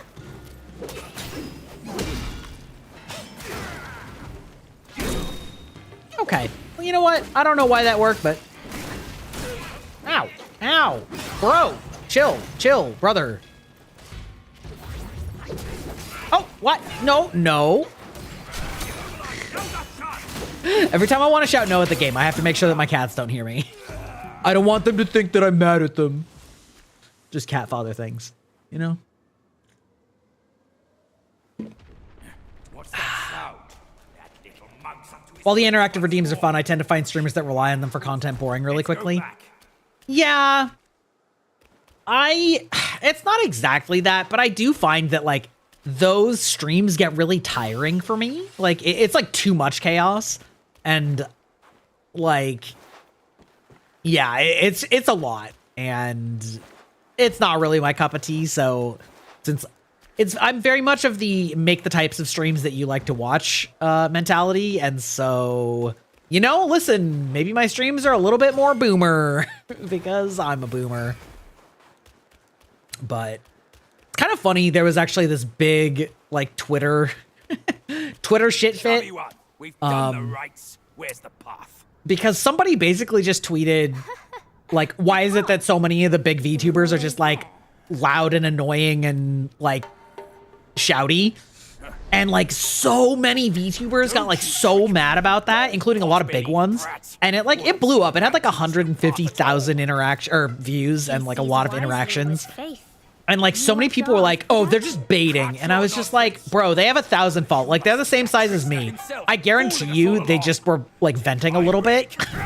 And a lot of you guys, like, took it personally. And then it just got, like, blown up. Why so rude? I didn't force you to kneel. Throwing a tantrum at your age? Shame on you. Kind of funny. Yeah, it works for Randon. What a legend, you know? Save your stupid One of my old shees, you know? You go on first. That's weird. The summit. It's weird that, like, people got triggered by it or whatever. Like, I find it funny because it's like, you know, a lot of people were kind of like, oh, well, don't be, like, overly negative. I'm like, yeah, I guess, but, like, it wasn't targeted at anyone specific. And, like, I don't think it's necessarily untrue. It's certainly not all, like, big VTubers, but, you know, like, there's a lot of, I mean, just content creators in general. Like, a lot of the biggest content creators, I actually don't really like watching that much. You know, just not my speed, but yeah.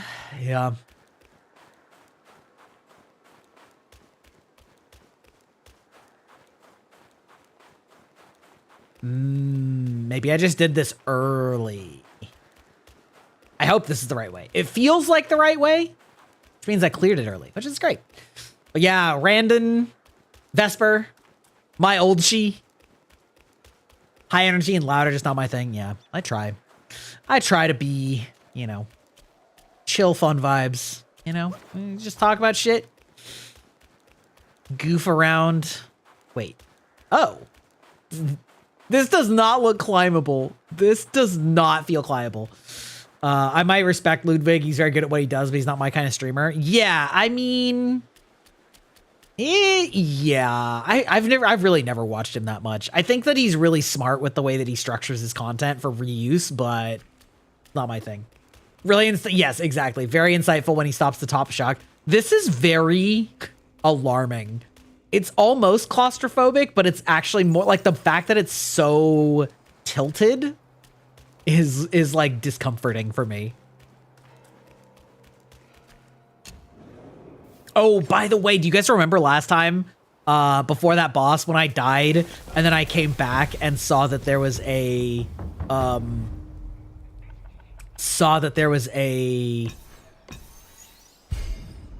a bonfire right before it, and then was like, guys, I'm not crazy, right? This wasn't there. Wind the tapes back.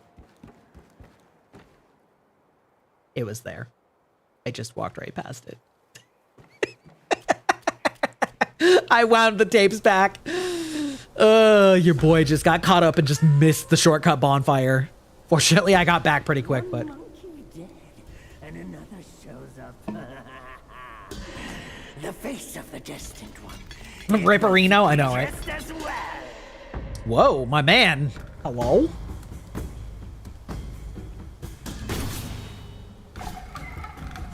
Oh, he's tall. Okay, got it.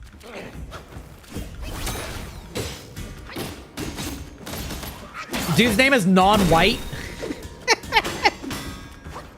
But bros on Twitter hate this guy. For totally rational reasons. Ow, brother. Hold on. What? Woo! Hey, hold on. We chill. We drinking. Ow! Fuck, bro. What is that? What is that, like, second health bar? Is it like a poise bar for his blocking?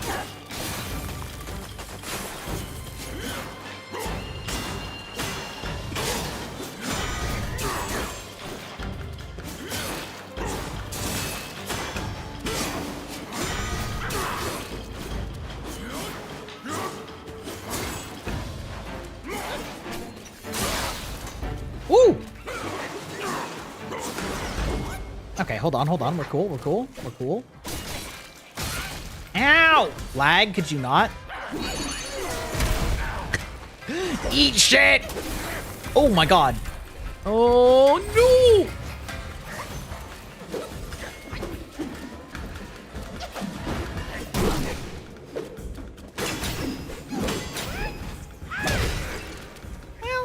Oh! Okay, I did break it. It seems to do something. Hello? Wait, hello? Why are we slow-mo? Oh, is that only like phase one? Okay. Reed Ludwig, I tend to get bored of streamers who are just Rizzlers and aren't regularly playing something I'm interested in. Yeah, Western game developers have gone too far. Am I right? Yeah, I mean, yeah, it's a combination, right? Like, it's a combination of the games that people are playing and the vibe that they're playing, which is incidentally why so many streamers do just chatting at the start of streams. Because Giga from, I might have talked about this already, but Giga from VShojo actually specifically addressed this because somebody asked her this, and she was like, do you want to know why? I will show you the exact metric that is why. And she pulled up her active viewers, and it, like, the moment that she switched from just chatting to the game that she was playing, it dropped like 30% a lot of the time. And it was basically just like, yeah, a lot of people want to hang out with you, and then if they don't like the game they're playing, they just leave. And so that's why a lot of people will do more just chatting, or they will start with just chatting, because also a lot of the time, if you start there, then you'll just stay lurking the whole stream. Ow, bro, hold on. So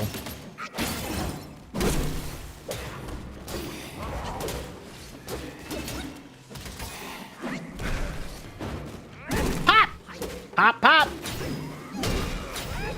Even if it's the game chat voted for, yeah, true. No, come on, fuck you. You're so low. There we go. Yeah, it do be that way. Which is also why so many streamers don't finish games, right?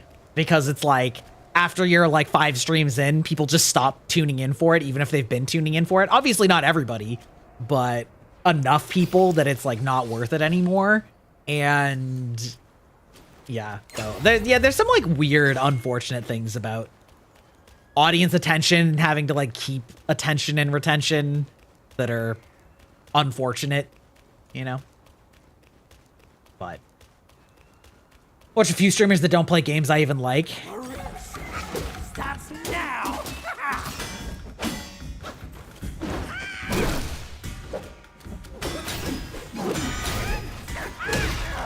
I do love that double smack. That is pretty fun. Yeah, that was pretty clean.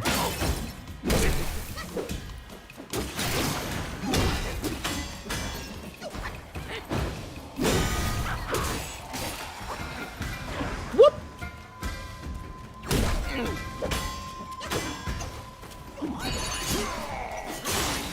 Ow!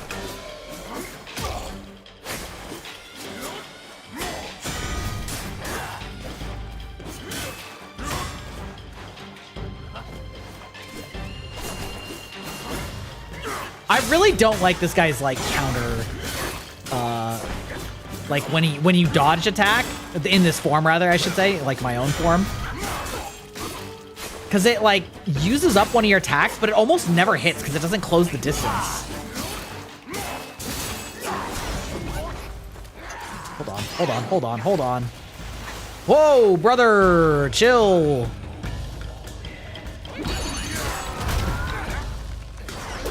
Are you gonna die from this? Hey, hold on. Oh god, I almost did it on like no healing. I don't feel like you worded that poorly. Like there's streamers that you like because you like their personality and they just don't really play games that you like, but you still watch them anyway. I assume that's what you meant, right? Yeah. No, I understood.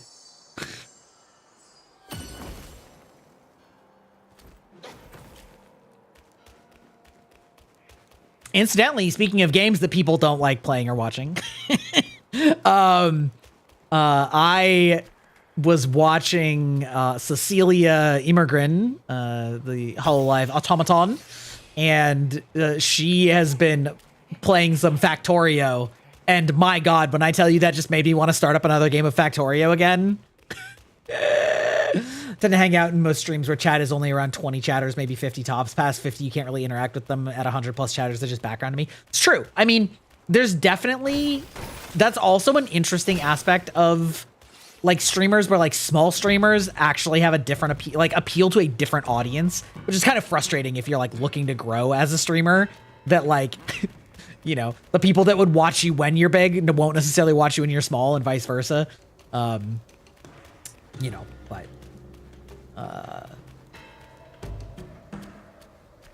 yeah, no, I totally understand. But anyway, yeah, so she's been playing Factorio, and I looked it up, and their big next space expansion, or not, their big space expansion comes out like next month. So, you know, listen, I might end up playing it.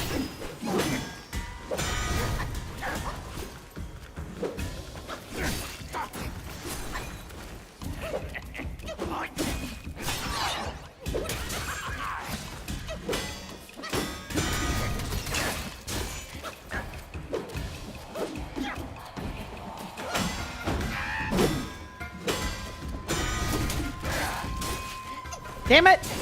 Damn it! At least that kind of gets me out of dodge. Anyway, chat, so you might get to watch me make the factory grow. You're basically done with, you want another automation game?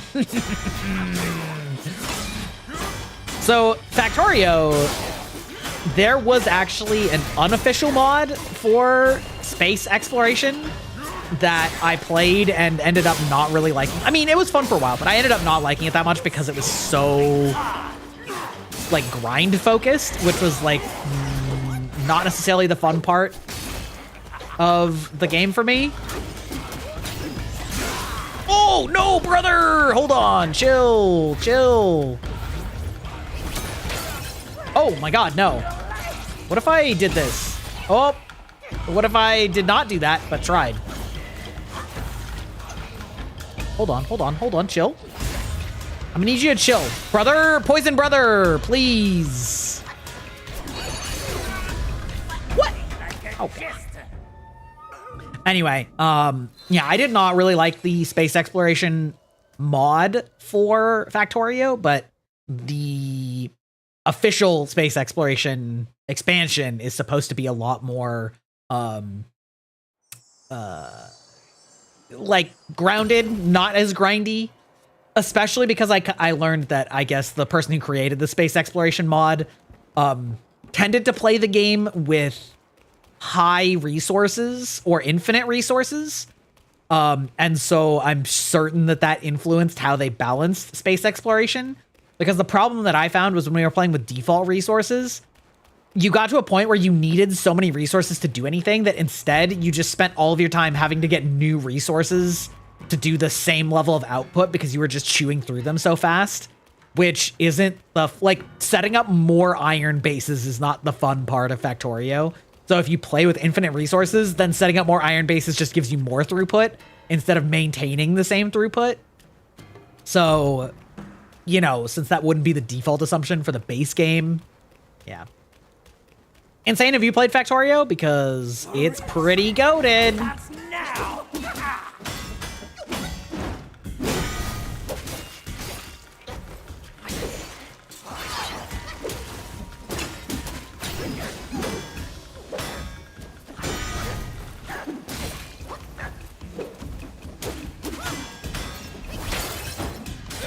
You've never even heard of it? Oh, bro.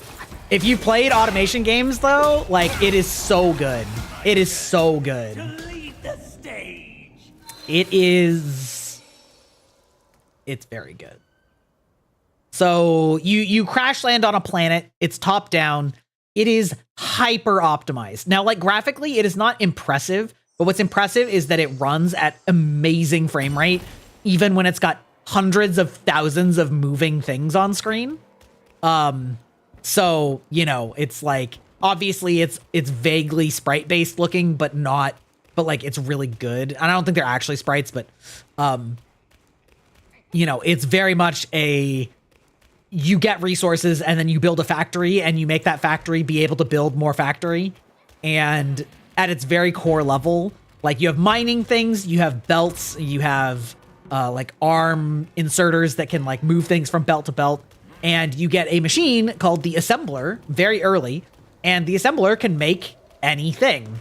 It just needs to be put into it, the components that make whatever the end result is, but it needs to have the specific components, not just like the core. So if you needed like an iron gear and a copper and a green circuit, you can't just put in the components that make all those things. You have to actually put in a copper and iron bar and a circuit. Which of course can also be made with assemblers. And so as you start making assemblers that make assemblers and growing your factory, what? Oh my God, you actually like straight up just block that when you're blocking? I hate that.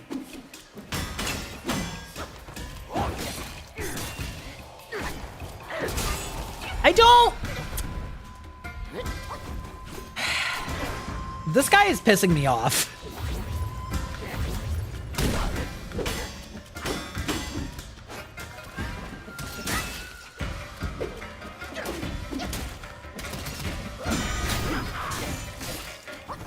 Why did that not...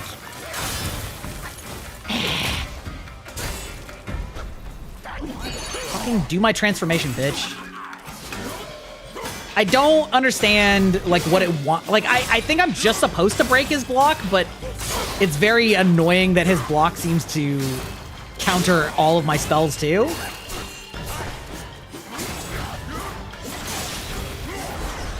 Oh my God, he actually killed me? That's crazy.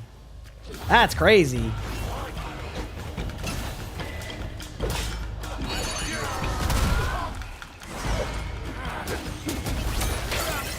What? No, like, why?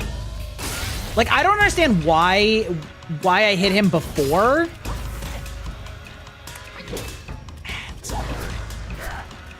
I don't understand why my paralyze hit him before, but now it doesn't. You know what I mean?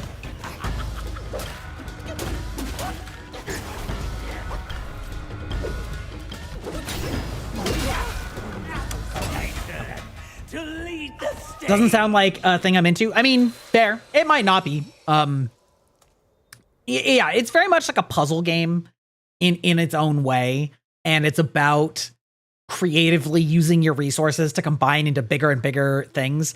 And the cool thing about it is that when you finish, like when you're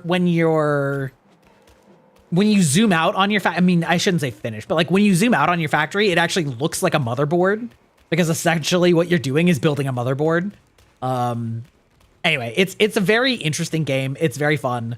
Several big streamers have played it, at least some. It's always fun to watch them try and like figure out how things work, and like how to organize things and sort of the early mistakes that they, you know, that everybody makes. All very fun.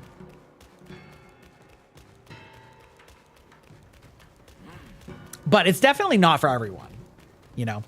The thing that gets really fun with it is that at end or like mid game, you get drones, and those drones will do what you like tell them to. And so then you get the ability to say like, okay, well, I want you to put buildings down where I tell you to. So you can literally highlight, copy, and paste. And that lets like, so basically as long as you actually have the materials. Oh, for fuck's sake.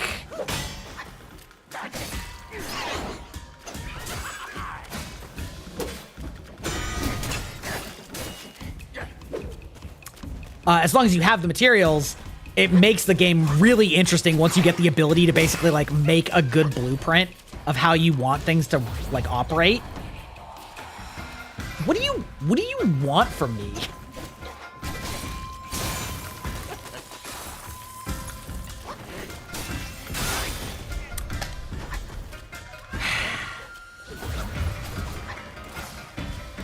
What do you mean by a sim?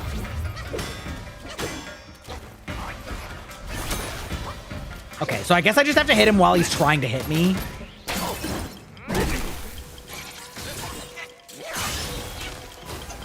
Fuck off. The mechanics of this fight are extremely annoying.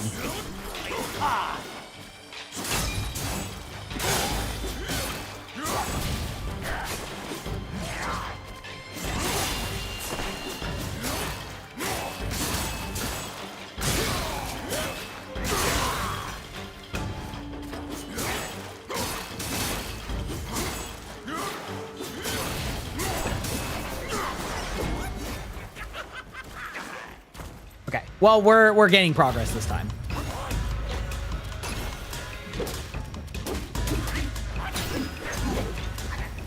Fuck you.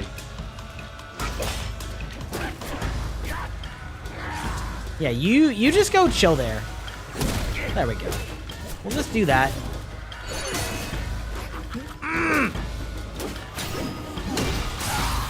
Oh, what? Okay, well, that didn't get you. Well, we're drinking now. Let's see. Come on. I almost have paralysis again.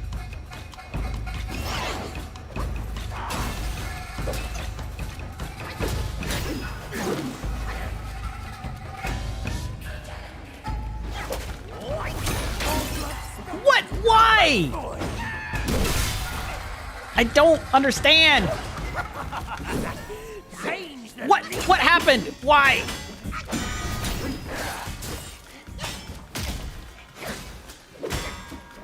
Oh my god, he actually got his shit back? Oh no.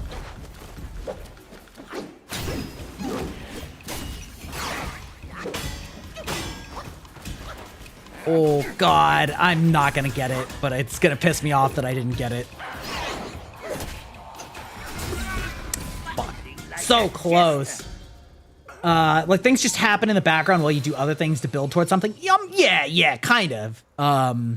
Like as you build, eventually like bugs will start trying to attack you. Like, yeah, it's all about building logistics so that they automate for you and like build themselves out more. And then you start turning into like a giant planner of your factory.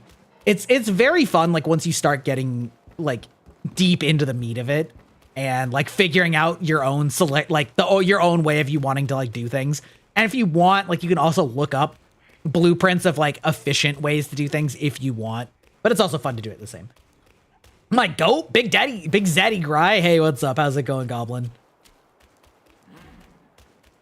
You ever feel like that? I don't know what that symbol means. What are you trying to tell me, Goblin? Also, how you doing? We're struggling against this annoying bitch of a boss.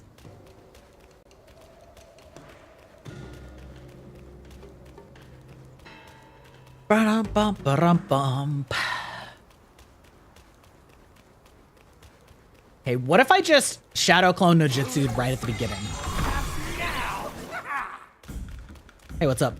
What's up, homie?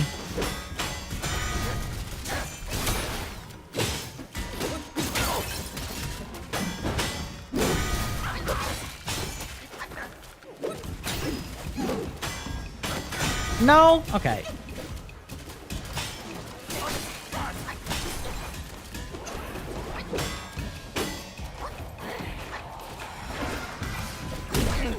Kicked him right in the ass. Okay, well, yeah, we're just going all in on breaking his guard with as, like, much resistance as possible. Because the fact that he just sits here and, like, counterattacks and there doesn't seem like there's anything I can do about it.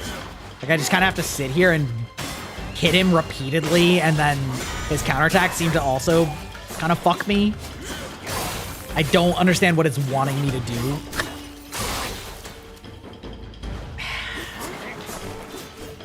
Also, poison is way less annoying than frost. Oh my god, are you fucking kidding me? Okay, alright, there we go. It's a day where you feel like the early 2000s Cartoon Network character? I mean, that's valid.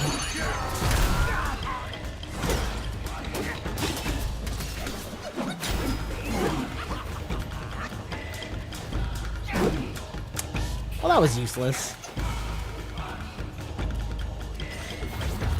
Okay. Come on, let's get in here. Why?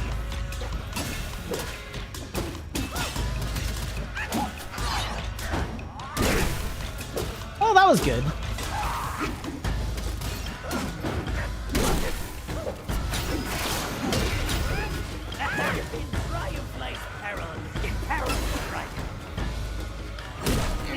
Right in the ass.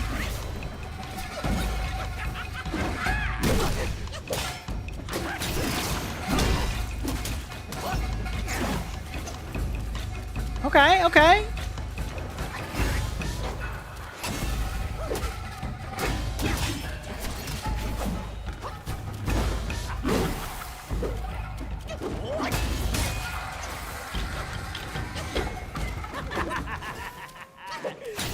No, not again. Hold on, hold on, hold on. Chill, chill, chill, chill, chill, chill. I'm so close. Wow, that is so annoying. That amount of, like, frost buildup just making me so immobile.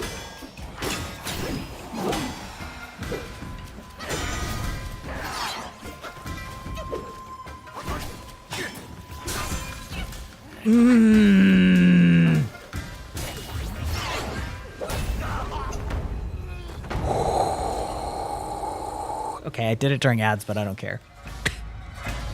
Boss is pissing me off. Holy crap, that was annoying. Cold Iron leaves, we get a meditation point.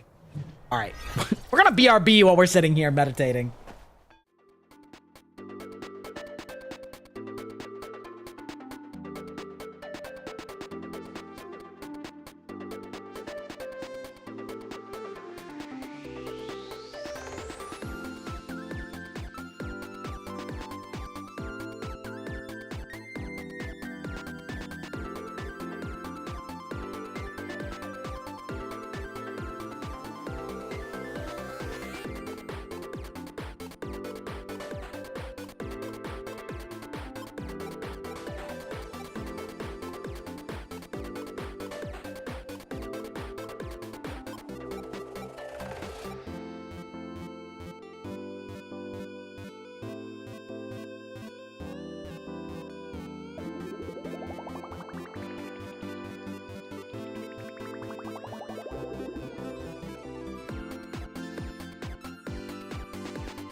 Ugh. Whoop. Fine. Don't worry about it. Don't worry about it. Okay. All right. Well, chat, to those of you who are not subscribed, unfortunately for you, I beat that boss during ads. He pissed me off, but we made it. We're fine. We made it. We're through. Ooh. Oh, we get ourselves a little surfing mini game. Let's go. It's like Journey. Fantastic little indie game from like 10 years ago. Valley of Ecstasy. That's my favorite euphemism. 90s Cartoon Network? I mean, either one is up my alley, you know? I was around for both. I remember Toonami when they had like the spaceship that like played anime. I don't know. Pretty sick. Is this that same guy I just beat? Like, why? I don't understand why I'm not actually seeing his spirit. I wonder if their new update like broke things. Tom, that's right. I forgot his name, but that is absolutely it. That is correct. Okay, we got some points. We can go into stances. We already kind of like... Let's see, what is this? Covers a moderate amount of mana upon crashing the immobilization. Okay, that's cool. This is real good. Real good. I'm not using that many, so I think I'm going to keep going in staff stances. Let's take a look at what else we got here. Let's see. This one, each talent level considerably increases the damage reduction on a charged heavy attack. Okay. Reduce the stamina cost of charged heavies. I don't use those. We're just gonna level up our fat stacks of smash stance. There we go. Ship's name is Absolution. Dude, you are bringing back the memories. It has been so long since I've seen that. Wasn't there like a low-key revival not that long ago? Watch me say that and it'd been like 6 years ago or some shit.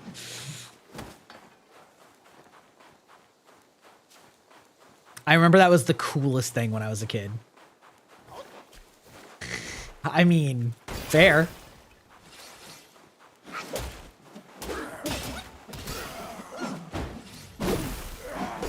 Oh my god. Oh Jesus. Oh Lord.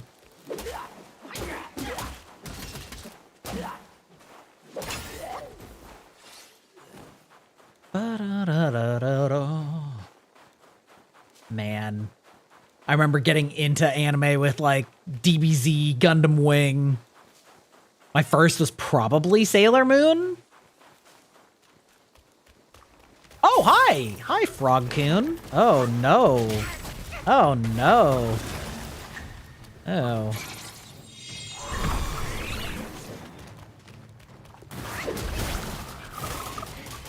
Wait, why did you just took that? You just took that from me? Fine. Oh! You know, it's fine. Don't worry about it.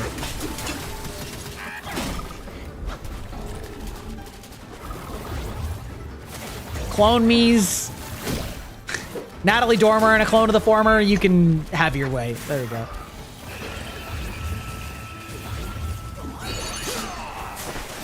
Yeah, I know, Goblin. Don't worry, I have that existential crisis all the time.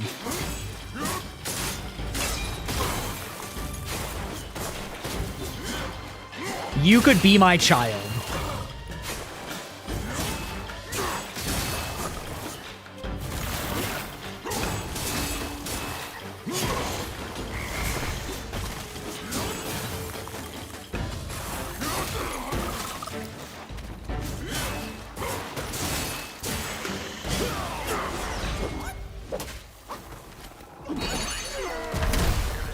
Hey, slamma slamma, baby. Refined Iron Soul. Got some frog bits. Yeah.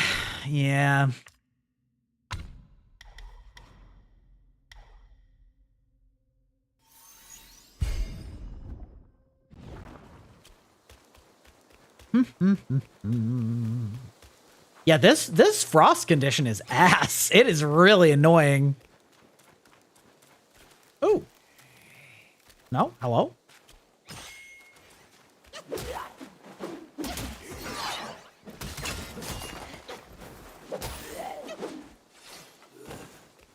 There we go. Okay. Not the collateral damage. I know. We're in here just killing people left and right. Slaying.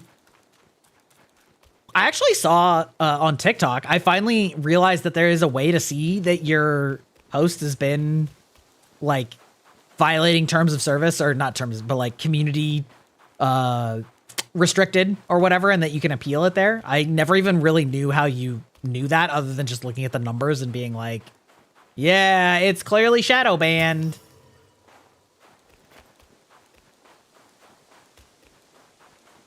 Hello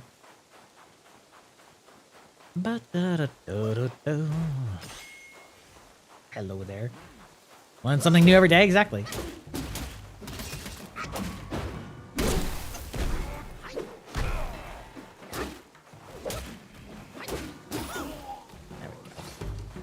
Not the... Ooh.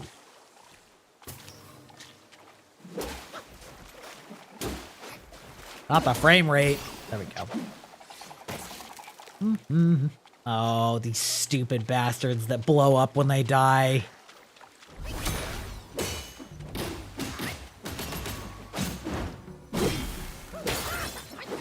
I definitely thought that was gonna be more of a boss. Take it. We take it. I learn the same thing every day. Advanced learner. Oh, I started up a For Honor mode run of Baldur's Gate 3, which is the highest difficulty, and if you party wipe, it's full game over forever. And it's been going fine so far. You know, there's been a few nail biters, but the other night there was this boss that had, because they have like new abilities in the hardest difficulty, and he had this ability that let him like summon 2 psychic swords every round effectively, and it fucked me up. Like I almost full wiped, and the only reason I didn't is because I had one of my I had my cleric like make herself invincible, which only lasts until you deal damage, and then I just had her run away because everybody else died. So I was like real close to party wiping in Act 1, which is crazy. Kind of makes me question whether I want to like bother. Yeah, right? Summoning boss. Exactly.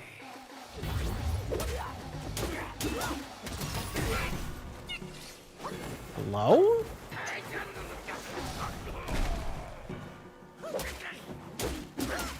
Barong. Ow! Bro, sword bros, chill.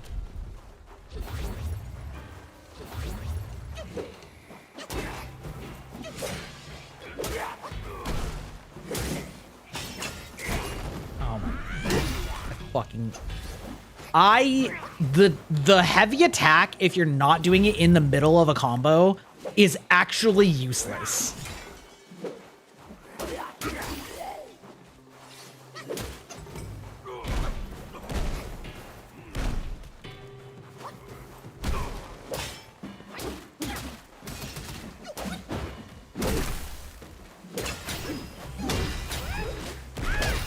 Back!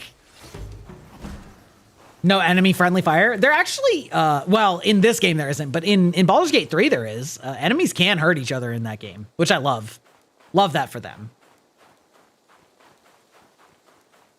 What really pisses me off is when it's only one direction, right? Like you can hurt your own guys, but like the enemy can't. Then that's really annoying. But as long as you both are playing by the same rules, that's not so bad. No. No, sir. We're taking this shrine. Hello? Are you... No? Okay.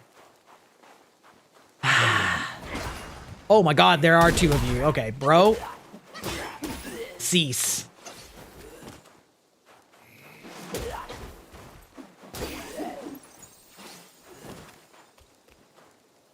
Okay, thank God. Nope. Come on. Use your abilities, idiot. 1993 Doom, my beloved as friendly fire. Oh, man. I love that there's that whole meme of can it run Doom? Where people, like, make the most obscure things run a port of Doom. What a fantastic... What a fantastic concept.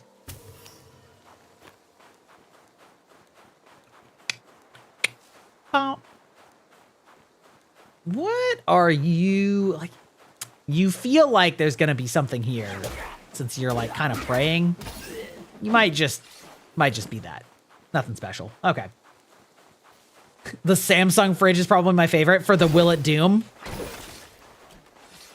Like the fact that we have smartphone fridges, or smart fridges in general, but like from the companies of smartphones is so stupid. We really don't need to integrate.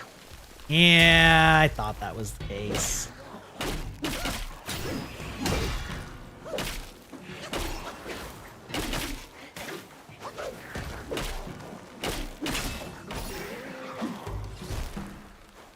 Yeah, it's so good. But can it run Doom? Pretty sure somebody made like an LLM do it, like just in in itself.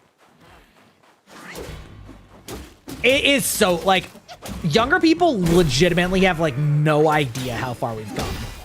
Like even though it's still accelerating and it's like still obvious in many ways, it's like it is absolutely astonishing.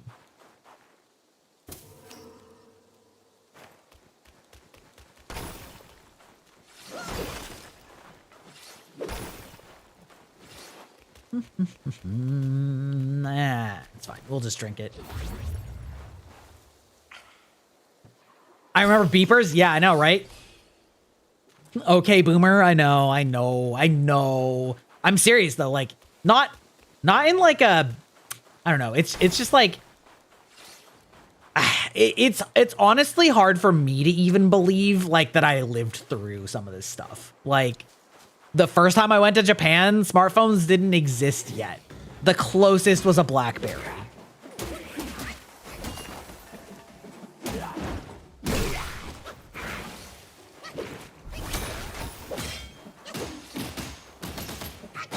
Yeah, emergency services do still use beepers and faxes, which is annoying. I still think it's incredibly funny that Japan still heavily uses faxes. BlackBerry, yeah, you're goddamn right. I also think it's funny that we went from like flip phones to, you know, smartphones and then back to flip phones again. It's crazy now that we just have foldable phone screens. Like, oh, why? I don't know that I trust them to like actually hold up. You know what I mean? It just seems like a way for like a whole new wave of what's the word I'm looking for? Like planned obsolescence, you know?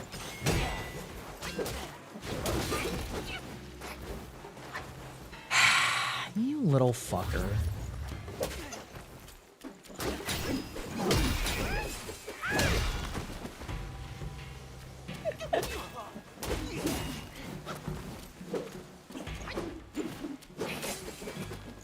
Oh my god.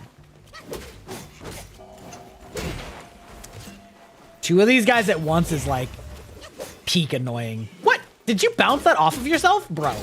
Hello, sir? Those e-ink dumb phones that don't have an app store? Anything that doesn't have an app store is a win in my book.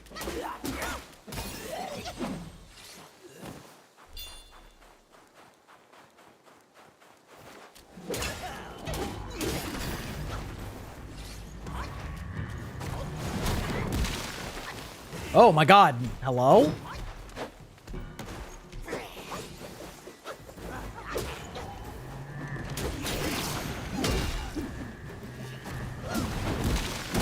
Oh god, these fucking rocks coming out of nowhere. Alright, is this... Oh, okay. By nowhere, I mean this boss. Got it.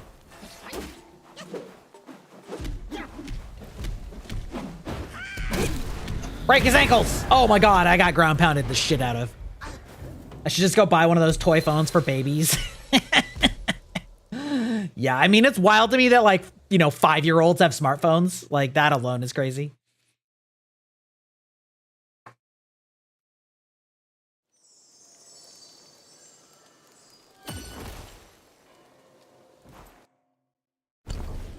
Okay, let's see. More of this. What is this? Eh.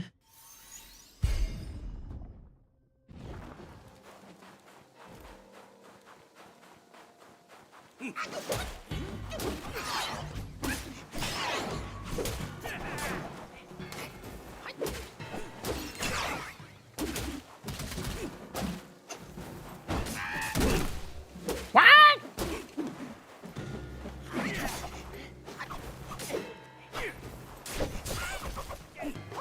It's like these fucking annoying enemies from the Elden Ring DLC that just like spin around in circles.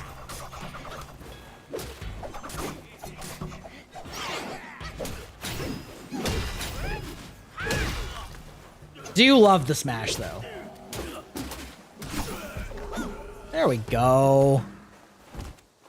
You gonna give me anything fun? No?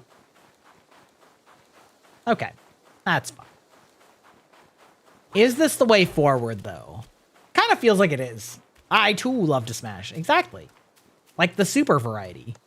With brothers.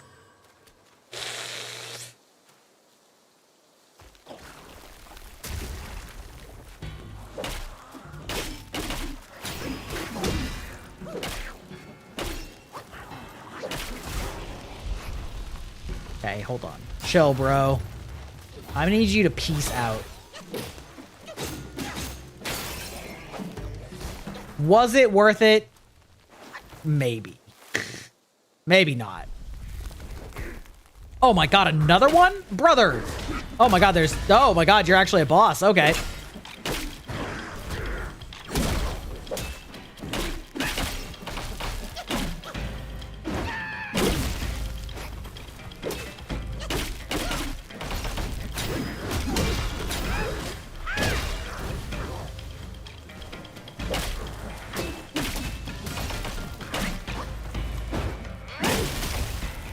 Why? Why did that not kill you, huh? Hmm? Oh, good. That actually hit. I was about to be real salty about that.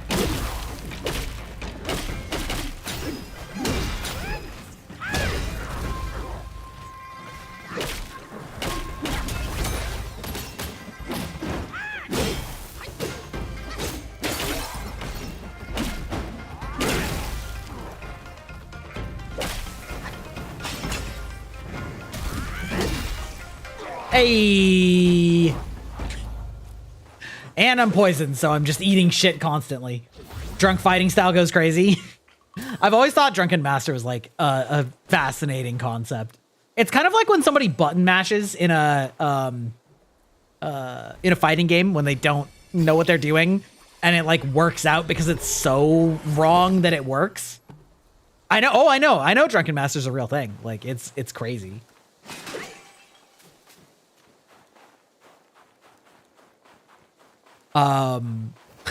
Speaking of fighting games, I saw that Doki was practicing for a big fighting game tournament, I guess. And it was very funny watching her Zangief the shit out of people. I love me some Zangief in Street Fighter. You guys play Street Fighter or like have a history? Oh my god, hello? It's like dick bamboo? What is this? Oh, God. Okay. All right. Oh, did I go in a circle? Yeah, I did. Okay. Okay. Sick. Oh, hi. Ambushing bitch. Hey, how's it going, monkey boy? How's it going? Rice belongs to the Poaceae family, which includes grasses and is classified under the order Poales. Poales nuts. Sativa is categorized further into different subspecies, primarily Japonica and Indica. Yeah, that's right. Where's my bonfire? Rice's evolutionary adaptations, yada, yada, yada. Indeed, rice is the goat of food production. Truly the OP build strat.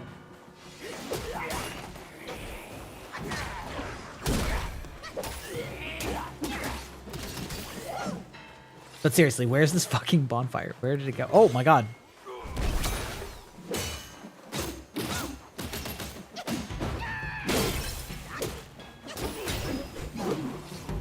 Smash! Is it actually way farther back than I thought? Or did I just forget where I went? I must have just completely missed it. There's no way it's actually this far back. Fucker, get out of here. Stop, I'm just trying to sit. Ooh, I mean, I'll take that. Shoop.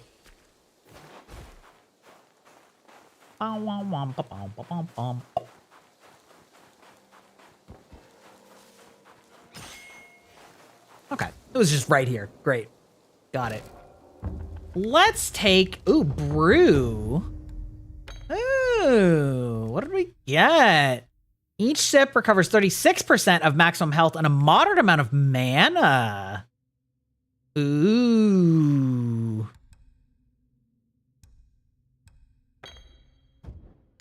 Okay. Oh, and it's got 2. Oh, shit. Let's see. Focus. Poison resistance. I mean, I guess. All right. Like, no reason not to? Hell yeah. Let's see. We're going to craft. I don't think I'm due on weapons, right? Yes. Okay. I don't have whatever that is. I haven't built this, but I don't have... I mean, I guess I might as well. I like the Rat Sage Staff more, though. Well, do I? Actually. The 4th move of Light Attack, Combo, and Mobile Staff Spin can stir up a Whirlwind of Sense, increasing attack range and damage. I mean...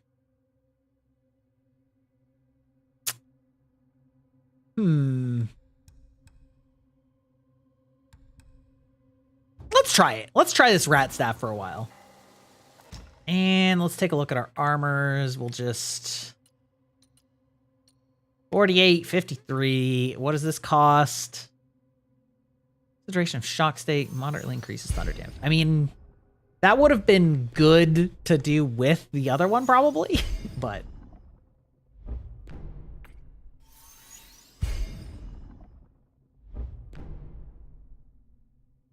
Moderately increased thunder damage. I mean, okay. With that said, I guess I'm gonna go back to this. Wait. What? Compare? Wait, do I have to... Huh? Do I have to craft it each time I... Oh, what the fuck? Wait. Do I have to do that every time? Oh my god, that's awful. Wait, what? That feels wrong. Like, I have to recraft it to change it? Why would that work that way? What?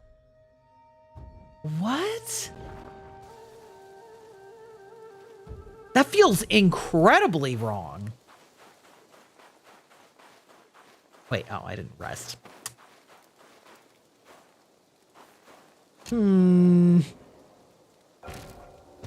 Guess we'll find out if that was a bug or if I just wasted a bunch of materials for absolutely no reason. Also, I need to... Upon use considerably for a long duration. Okay.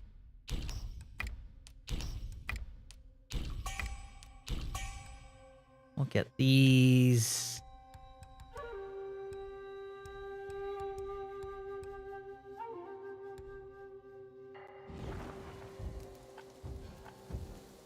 Yeah, how to get me to drop a game? I know, right?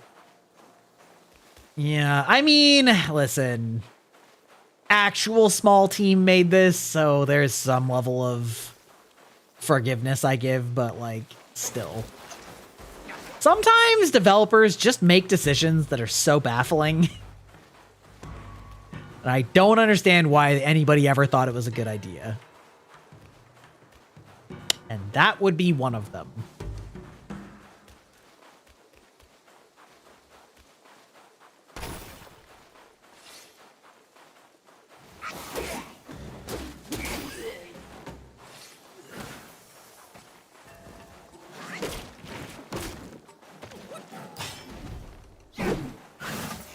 Hold on, chill.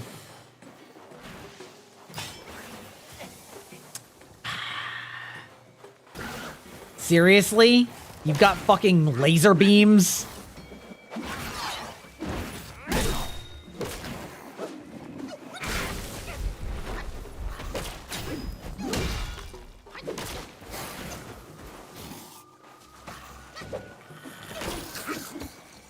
Okay.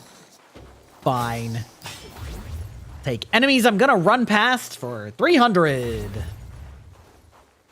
But it's fine. Don't worry about it. Oh, definitely not fighting you two idiots again. Really trying my patience. Okay. Okay.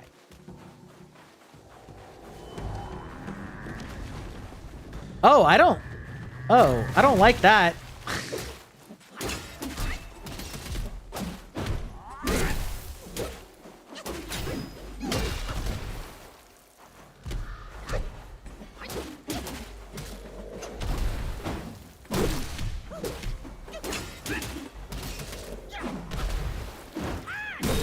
I do like that though. The like dodge and then continue the combo is a really fun one.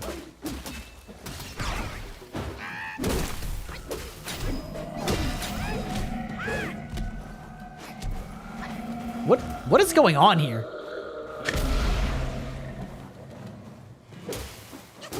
Also, this better do a fuck ton of damage. Headbutt that ass!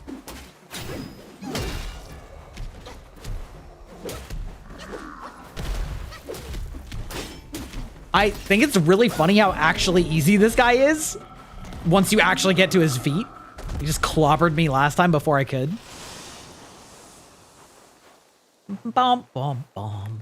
Oh yeah, I wanted to tell you guys, I know that we talked about it before, but that new like JRPG style game, Clair Obscur, they've been dropping a bunch of previews for it and it looks so good. I actually am so psyched for it. I love when games take a twist on a genre that is like pretty new, especially when there's an emphasis on being stylish. Like, for the same reason that I fell in love with Persona 5, I'm really looking forward to Clair Obscur. Silly name aside, of course, but they've been dropping several like gameplay teasers and like, oh, there's a bonfire right here. Anyway, they've been dropping several gameplay teasers and like it continues to look good. I do think that like the proportions, the physical proportions of the characters look a little weird, but you know, not super, super weird. Give me this bonfire.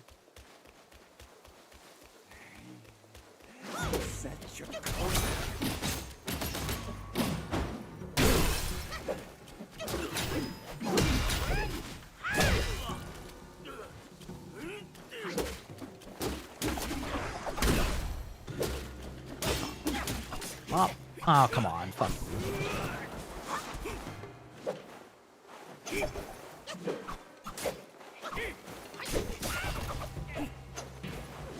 You little bitch, you're literally at 1 hit point. Just die.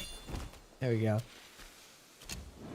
Anyway, eagerly looking forward to it. Some comes out sometime next year, so it's not like it's soon, but it looks good.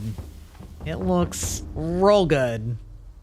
Honestly, I don't even need to rest, so I think I'm just gonna go continue back so I don't have to fight this asshole again. This is gonna be my 10th one. Let's go. Stamina of heavy attacks. Don't care about that at all. So yeah, I guess. Yeah, now we got 3 orbs, baby. Wait, nope. This way. This way. I feel like a lot of people, like once they start getting a little bit later into this game, start just running straight forward and not side exploring. I've seen several people remark that they realize that they've been missing a bunch of bosses. Ooh, speaking of, I actually also need, this is a boss as hell. I also need to check the shops at each of these shrines, because I guess they are not by region, they are by shrine. So yet again, more materials I need to be picking up. That's okay.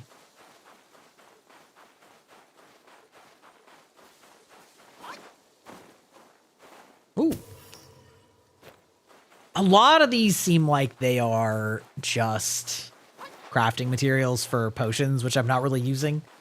I've definitely always had something of a, I don't know if disdain is the right word, but an aversion at least to like heavy use of consumables. They just, I don't like how they kind of like A, distract you from your actual fighting, but also B, are like, often if you can do them, they start feeling required or like really balanced around, but they're like usually so annoying to actually use.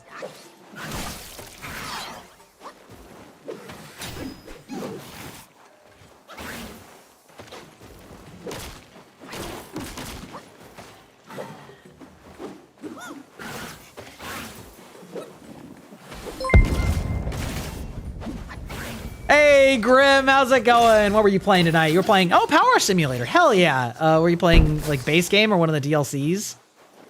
Did you see that, did you see that fake news story that Power Wash Simulator was going to come out with a DLC of Asmongold's bedroom? Because that was the funniest meme I've seen in ages, especially for how believable it is.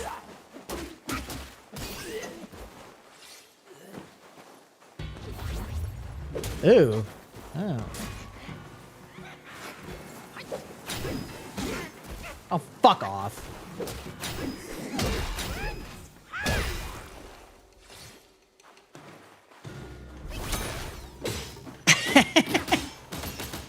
It's not real. It was one of those like, you know, one of those sites like harddrive.net where they make fake, Oh, no. They make like fake articles for satire. But it was so real that I think a lot of people didn't realize it was satire because it feels true. Hey, it's going good. It's going good. How is Power Wash Simulator? I was just talking about how one of those satire sites had a story about how Power Wash Simulator was adding a DLC for Asmongold's bedroom. And how, like, I think a lot of people didn't realize it was satire because it was too close to the truth. Very funny. Were you playing the base game or were you playing one of the DLCs?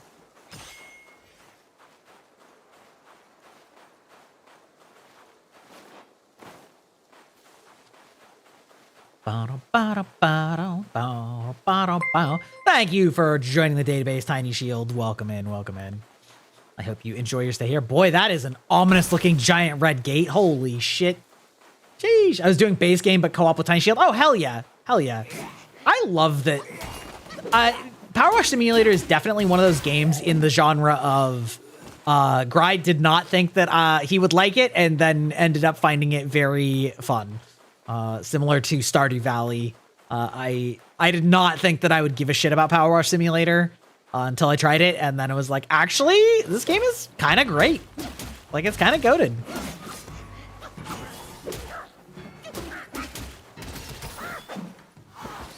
They added a Shrek DLC? Hell yeah. That's awesome.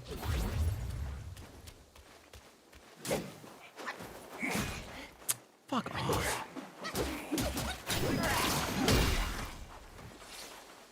Sheesh. What is over here? This is like such a large open country of nothing. Ooh, ooh, ooh, ooh, oh. Oh, there's a lot of stuff down there. All right. Makes the brain happy? Exactly. It's so good. Like, I know that I've remarked on multiple occasions that if power washing in real life was as satisfying as that, I would do it a lot, but it's not, so. How? Maybe I go this way and then, like, loop back around down. Oh, is that where I came from? I'm just looking down on it. I think it totally is. Yeah, the dings make the brain have good chems. Isn't it, though? Isn't power washing satisfying in real life? Because, like, power washing is satisfying in real life, but also it's so much slower than Power Wash Simulator that, like, your back starts to hurt. So that makes it inherently less fun.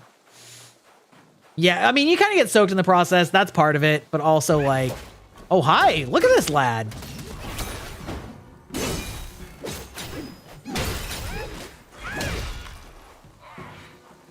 Wait, hello?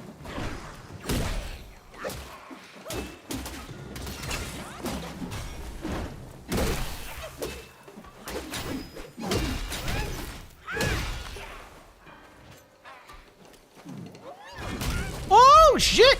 No, no, no. All right, hold on, hold on. You will not be the end of me. That's fine.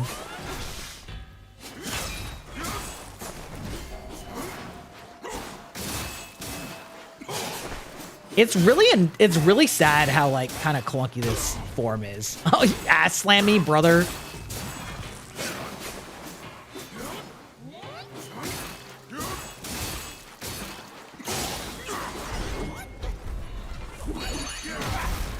No, you son of a bitch. Ah. I prefer sandblasting metal in a chamber to power washing. I saw a TikTok of a dude who modded Wukong to be Boots the Monkey. That's pretty funny. There's already a Goku mod because of course. Because of course. Ba-dum-ba-da-ba-da-bum. I've just got Persona 5 music stuck in my head.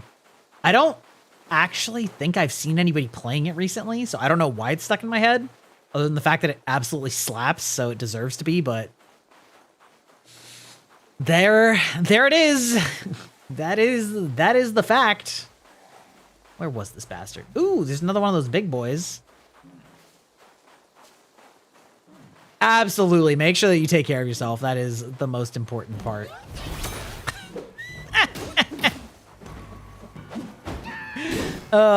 Unfortunate that stuck him right in the air, that he's like, ow.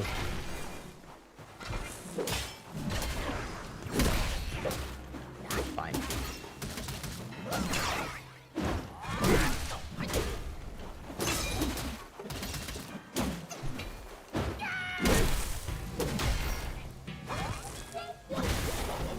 Wop, wop, wop, wop, wop.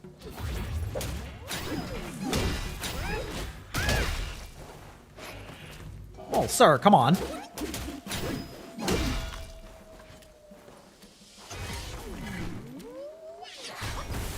Wow! Oh, okay. That hurt a little bit more than I thought. Bro, hello?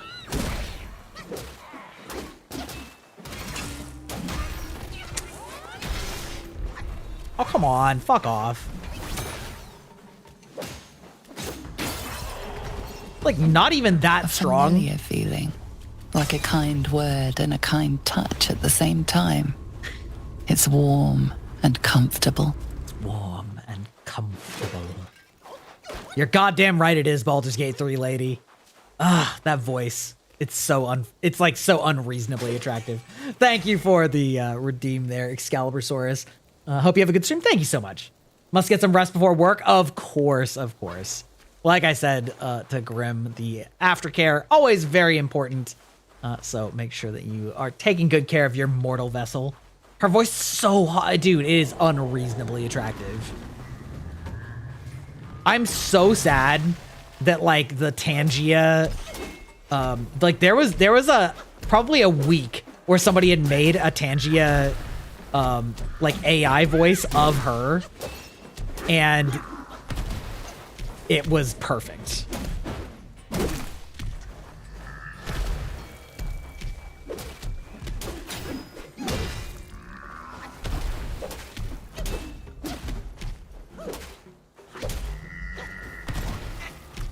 Come on.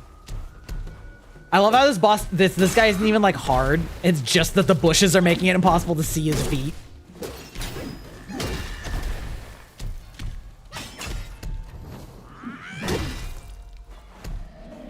Wait, hello?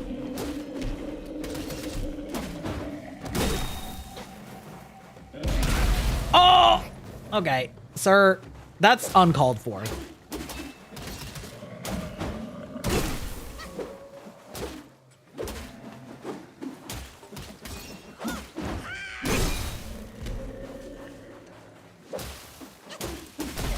I know, he's trying to give me, like, unconsented steppies. That's not cool.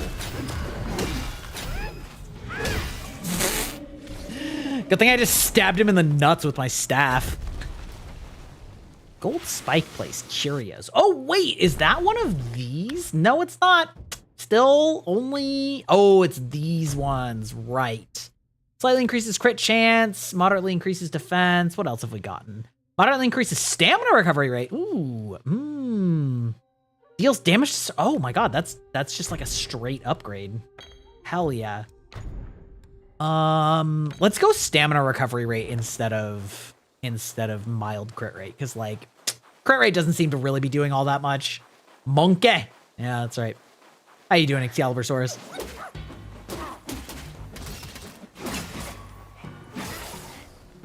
Okay. Uncalled for, you little twerp. Also, I don't quite know what those two pips are next to my health flask. Like, I don't know what those... Oh, it's because there's... Oh, those are the, like, augments. Oh, I see. I don't know why they bother showing that, because they don't seem to actually go away. They're just sort of like, yes, you have augments. Great. I'm doing good. I overexerted myself a little bit this weekend, so I had to take a break on Monday, but we're back in business.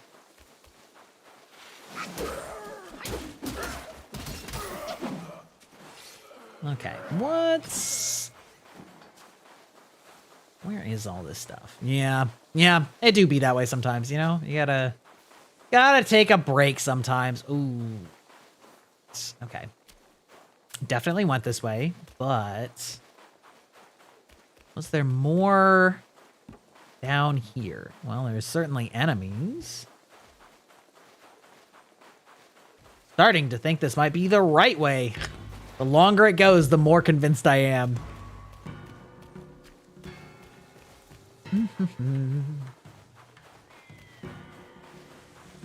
Bro. This game is so expansive. Like, maybe not like that expansive, but it's like, because it's so linear, but at the same, or not linear, it's very confined, unlike say Elden Ring. And so it feels like it's way smaller than it is, because then you start getting these long branching paths that are kind of open, but kind of not. It's like very easy to get lost here. Yeah, like I kind of just ran this whole way for no reason. Just running through the woods. Bow, bow, bow.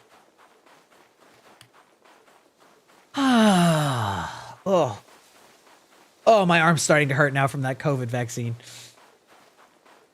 As intended. As it do. Didn't think I was feeling this whiskey, but then I moved my head. Oh, yeah. Yeah, that'll do. That'll do.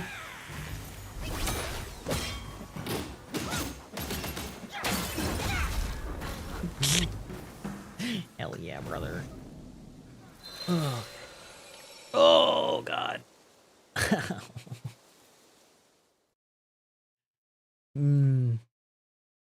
He's good. He's good. Listen, the best thing about dieting is it also means that alcohol goes farther.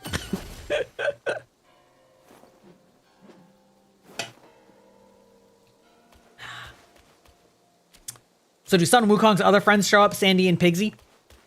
Yes, actually, the pig friend was just with me not too long ago. And then he left for a bit, but I'm sure he'll be back. Oh, fuck off.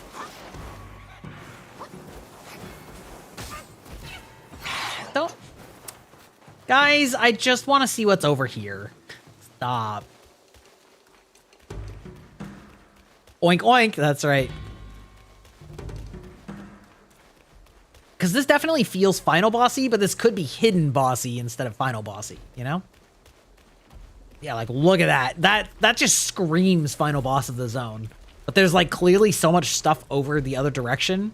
Or maybe so much is an exaggeration. Maybe that was the extent of it, but, you know.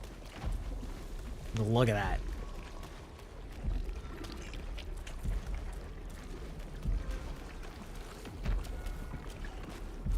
Juicy blood field. Captain Kalpa Wave. Okay. Sure. Oh, interesting.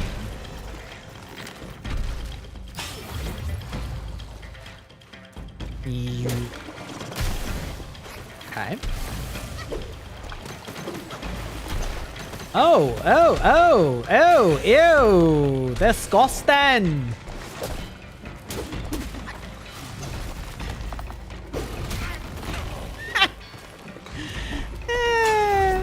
Okay, hold on.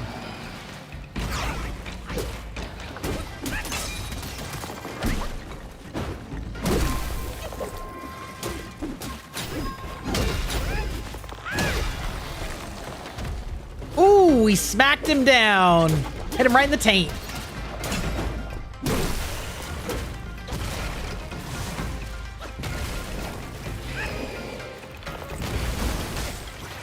Ooh, okay. All right, we're fine. Oh, that was... Oh, I knocked him down. All right, that'll work. All right, this guy is not nearly as much health as I was expecting from his stature.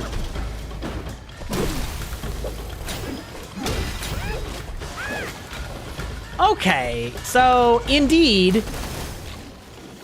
Okay, that feels really good, though. Like, actually remembering to use that shit. Indeed, using my focus gives me healing back, so I should definitely be using it more often, because that helps a lot.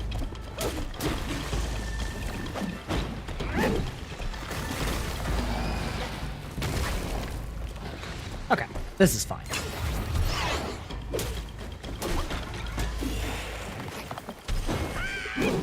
Oh, come on.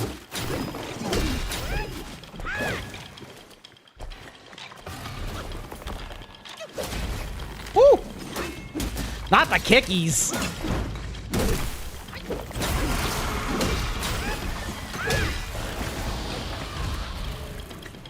Again, right in the taint. Just blasting. Okay, hold on. We're fine.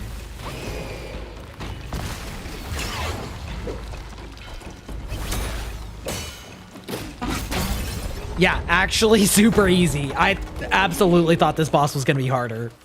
Super easy, barely an inconvenience. Yeah, I don't know what that was supposed to be. Also, it's like a golden spirit? That's interesting. Because it looks like the things that I... Mind core... It looks like the things that I can, like, transform into, but... Is that... These do. Mod increases resistance. Mod increases poison and frost damage. Oh, that's kind of cool. Increases maximum health of summoned minions. Huh? Huh.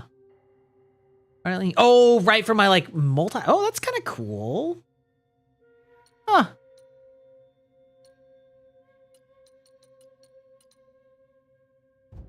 Well, I don't know. We'll find out. Reminded me of the dragon asses from Dark Souls 1. Yeah.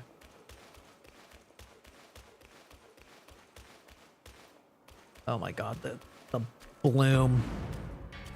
New Thunderclap Temple? New Thunderclap them cheeks temple, you mean? Question is this a... Yes, great. There is a bonfire here. That means I can go explore the other way to my heart's content before advancing. Oh. Okay.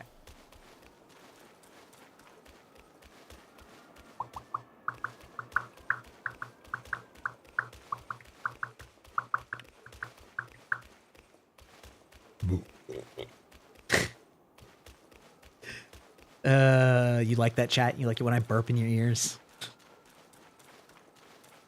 Disgusting.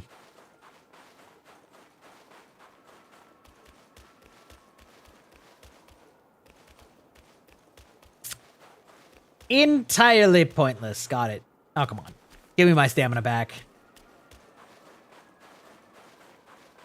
So glad that Elden Ring implemented the infinite stamina when there's no enemies around. Like, what a great innovation, you know?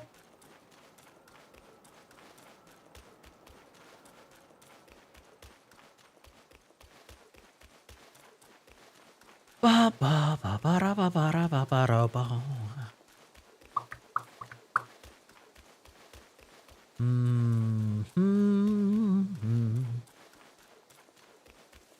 This game has definitely gotten better now that I've got like a few more techniques under my bag, you know? It was definitely kind of rough at the start, but it's getting better. It still has some frustrating edges, but you know, nothing's perfect. It does kind of make me just think of other games that are also very good in this genre instead, but it's something new, you know? Oh, please stop. Please stop. Let me just go. Release me.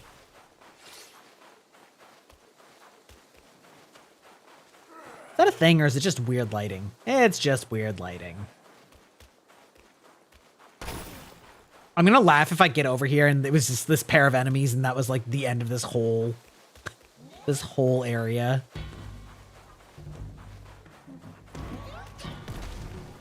Go away.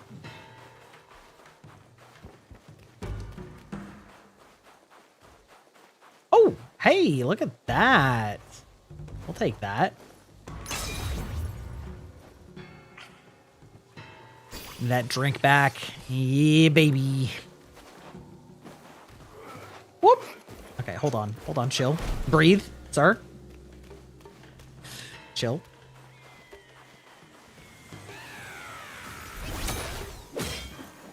Gotta make sure that this other guy doesn't come in and blast me.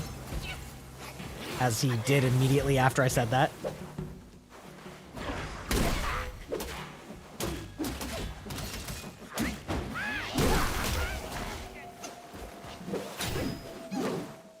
Oh. Interesting that I do actually have to hit with that.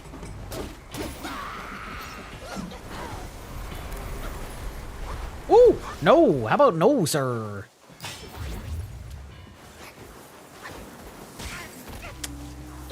Wow, 4. Chill. You do not need to hit me 4 times.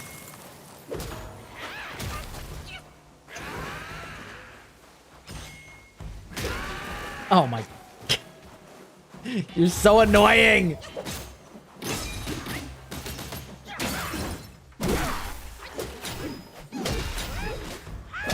I do like the big extendo bonk though. There we go. All right, we took revenge. Ooh, mind core. Those are pretty good.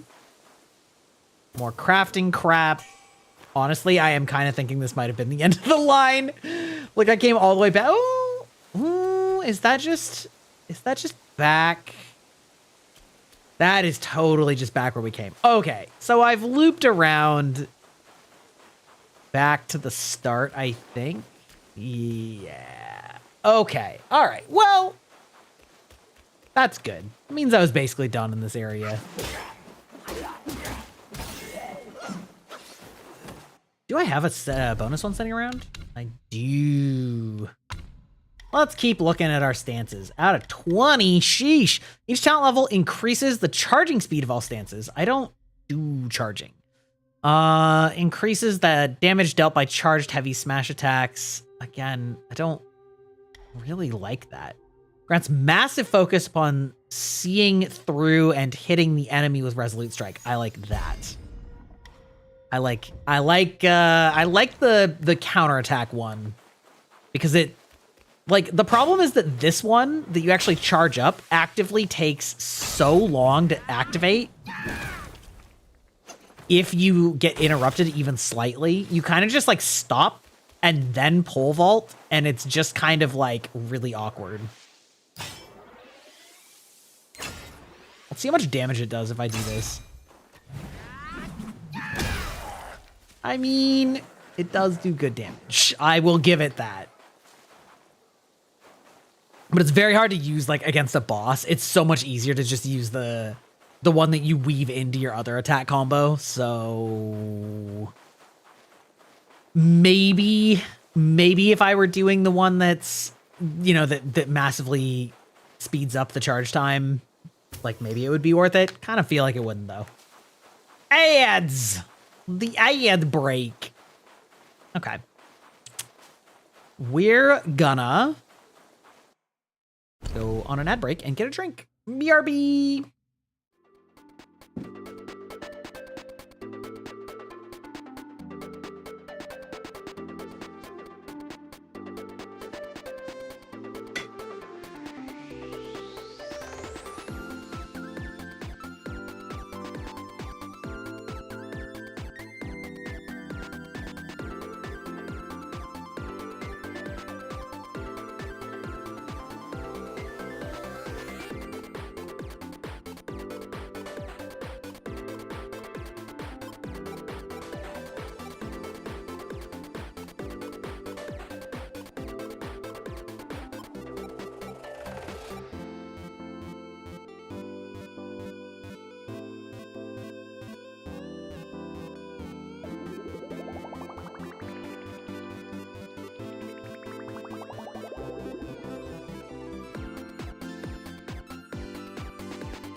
Imagine forgetting to mute my mic while I'm AFK. It's fine.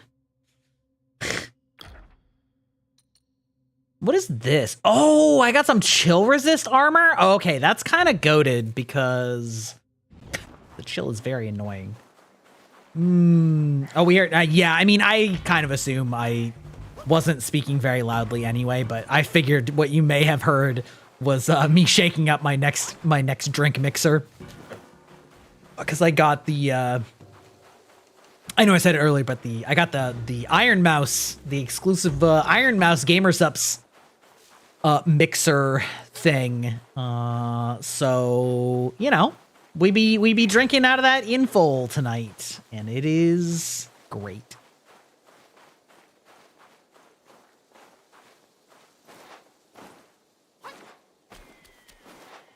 Oh, there's a thing right there. Had some seltzer bitters tonight. What is, like, is that just like what it sounds like? Like seltzer water with bitters mixed in?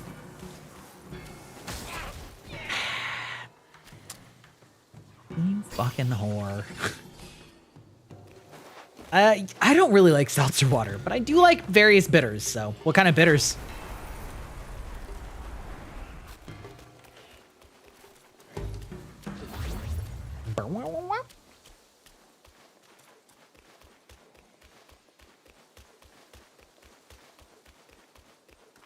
Okay. I'm going to say that we have explored this area thoroughly enough.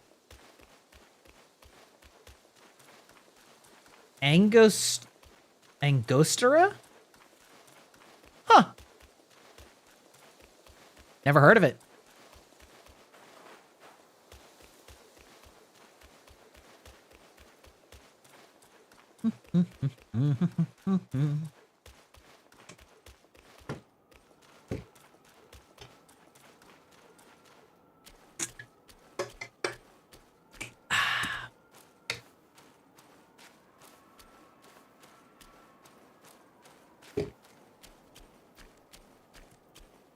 I finally stepped on the scales tonight after having been dieting for a couple weeks. Down to about 4 pounds. It's not bad. Not bad at all.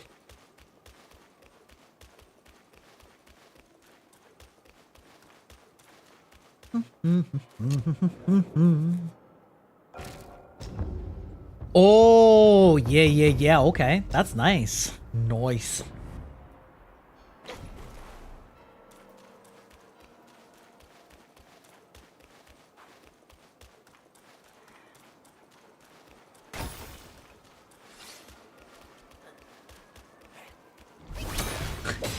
Wait, I'm just gonna waste mana to kill this asshole because these guys are so annoying.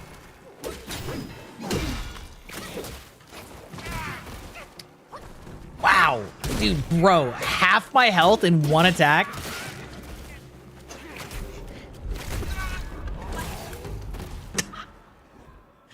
These guys are so irritating. They're so annoying. Probably not even anything over here.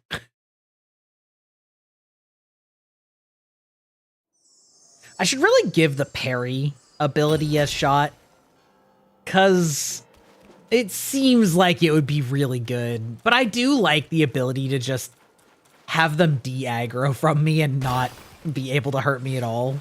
Or not, I mean, they can hurt you, but...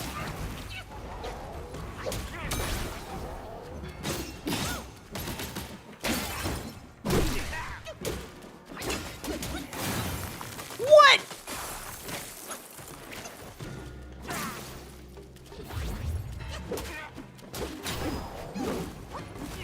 Okay, listen, fucker. What? Wait, that came back really fast. Do I have a talent that brings back my paralyzed super fast? Because I feel like that was extremely fast. Well, regardless.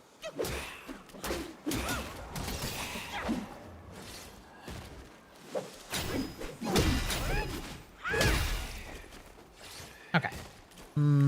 Get some... Hello? Bro. I feel like I really should equip that frost resist armor. I wonder if there's a whole set and I only have 2 out of the 3. It would make sense if that was the case. But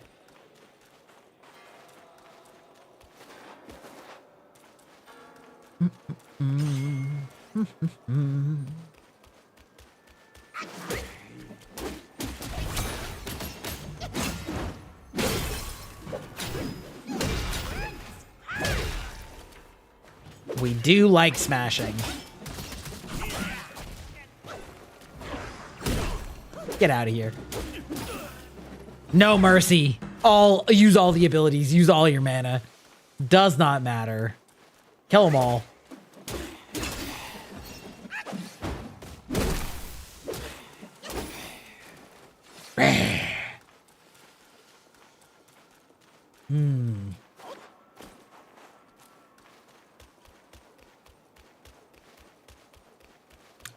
Anything interesting over here?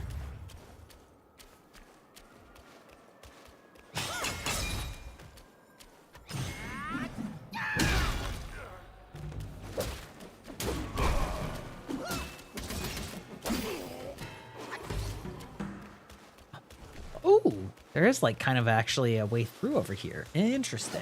Interesting. How's the game going? It is going a lot better. Lelouch. Lelouch Lama Rouge. I love that. What a great name. Fuck. It's going good. I wasn't loving it at the very beginning, but now that I have a few more... Bitch. Why is your timing so annoying? Now that I have a few more abilities under... now that I have a few more abilities under my belt, it's a lot... It feels a lot more fluid. There we go. What did you drop? Nothing? You're just in my way and annoying? Okay. Fine. I see how it is. Yeah. I still don't know that I would say that it's nearly as hype as a lot of people are presenting it online, but...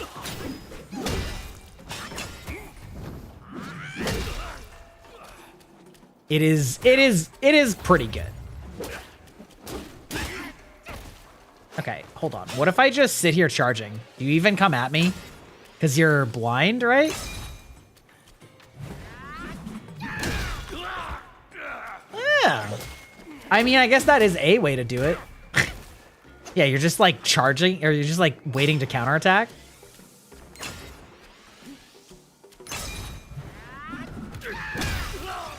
Okay, okay. All right. That's kind of fun, actually. I mean, maybe not fun, but that's kind of a neat thing to signify that they, like, actually are losing track of you.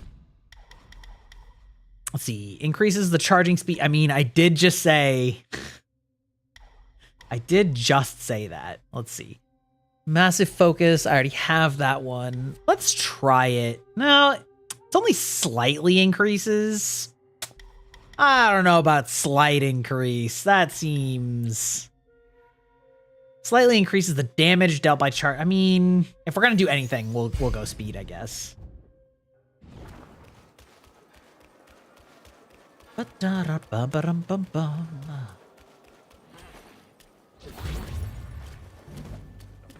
Wait, I wonder if this is true on all of them.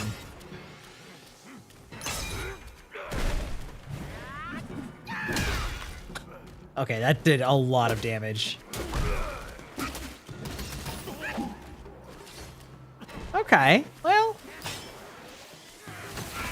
Oh, no.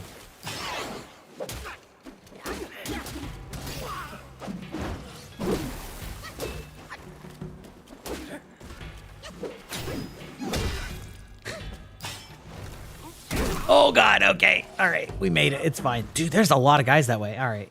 This is definitely ending up a lot longer than I was expecting. Also, I see that guy. Oh, interesting. So, like, this is... Okay, this probably all loops back then.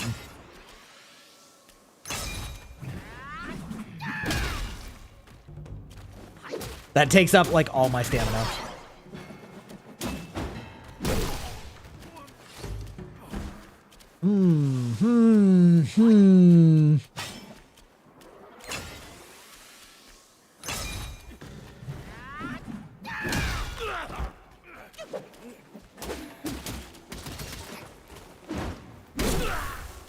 Oh, interesting. So I guess I can just break that faster in order to...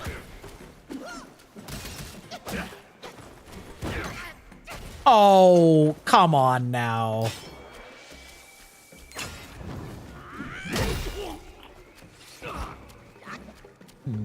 I thought the colored longs? I don't think so. I honestly have no idea how far into the game I am.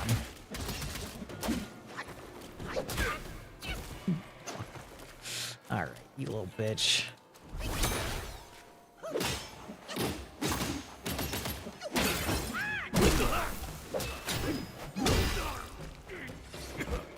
There's... Man. Okay. It's the eyes that see make your power leak. It's the eyes that see make your power leak, huh? Okay. There's so many of you in here.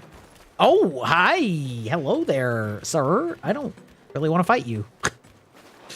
We're gonna do a little bit exploring. There's only 6 chapters. Yeah, I think I'm in the middle of chapter 3. I think, because yeah, I have like two of the unlock things. So, oh my god, wow, this place is huge for how annoying these enemies are. There are sure a lot of them. Oh, the way I just got absolutely falcon punched when I walk up the stairs. I just am looking for another healing station. Just another bonfire, bro.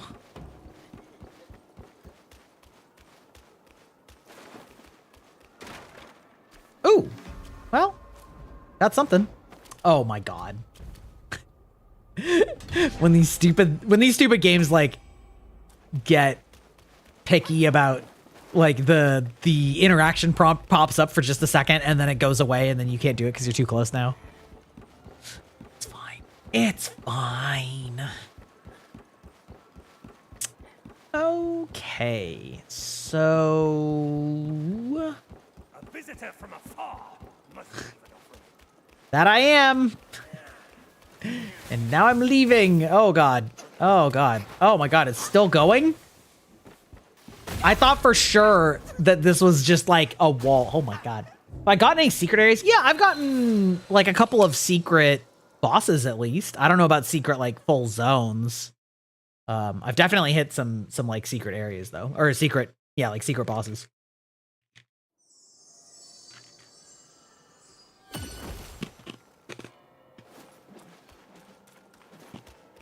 That was a crazy long path without a new bonfire.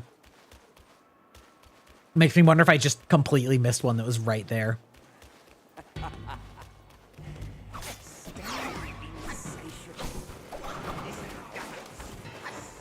What if I just left you? Hmm? Yeah, was this that same... Nope. Ah, but yeah, okay, okay. I recognize where this is then.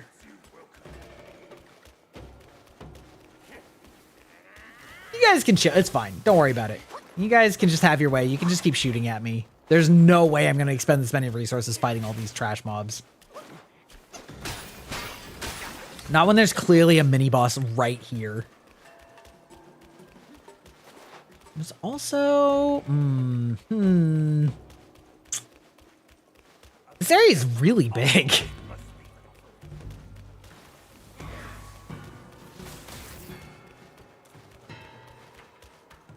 What's up, blind dudes? That'd be really great if they could friendly fire each other, though. Oh, there's another one. Okay. I'm wondering if I have to beat all of these, like, squatted, quad-legged guys. That would make some level of sense. If that, maybe for a secret area, maybe for the actual thing. Definitely going to be worth continuing on, though. Tiny piece of gold. Blood of the Iron Bull. Lots of big crafting mats. That's good. How far are you in this game, or have you played this game?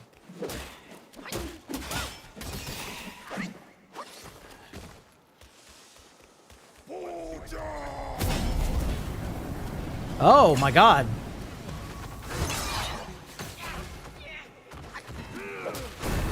I don't... Oh my god, what? What a wild design. Hello? With the fucking fire knees? Bro.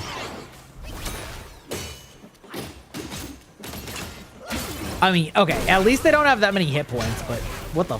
What the...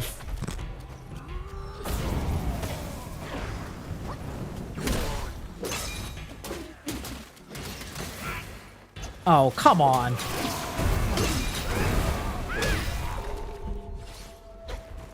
Are you exploding? Starting to... Oh my god. Alright. Fucker, listen. Alright, starting to think that might actually just be a normal enemy instead of a special enemy. It looked like a special enemy, but like, that guy went down real fast. Granted, he took most of my healing pots with me, but... If there's nothing special for fighting that guy, then I am absolutely not fighting a ton of those, because... Ooh, same with you. Same thing. Falcon Punch blind guys, not my cup of tea. On to run second run grinding for achievements. Ooh.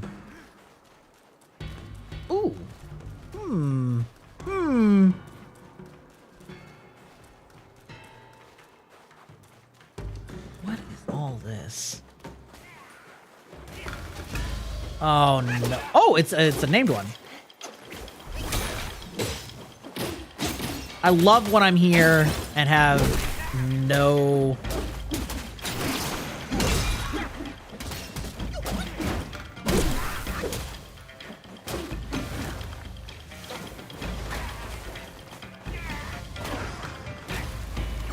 Come on, get out of here. No! Alright, I just don't want to die. Oh my god, that does so much damage. Oh my Christ. Okay. I don't know what it is about these tentacle bosses or tentacle monster guys, but like they are so hard for me to dodge and they do so much damage. But again, this is such a big zone to have no fucking bonfires in. Actually kind of nutty. Actually kind of nutty. Again, unless I just walked past like 5 of them and just didn't. But it seems like this is such a crazy test of endurance that they've never had in this game. Because there aren't that many of these little will spots to give me back Estus, so unless I do this all perfectly...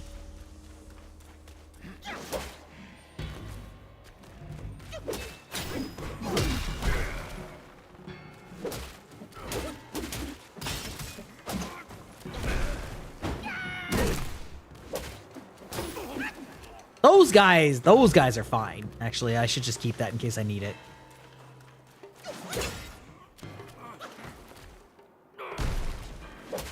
Bro, what a mood. Honestly, sometimes I just want to smash a wall too, you know?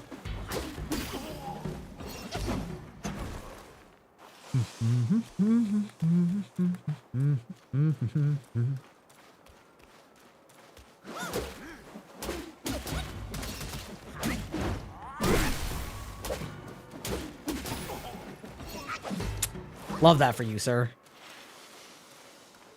Okay, we got ourselves our Buddha and...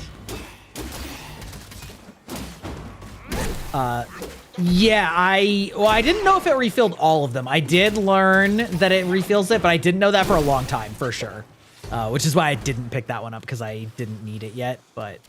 Good to know that it's a full refill. I thought it might only be like a refill of a single.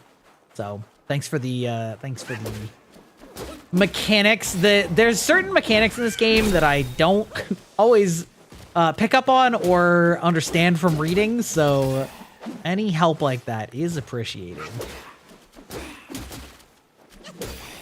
Okay, chill. Ooh.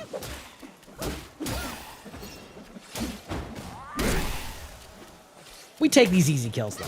I mean...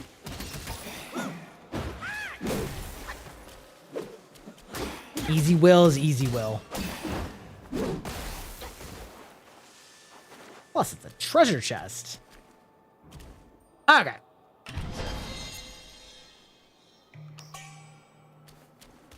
Not a voidness. Okay.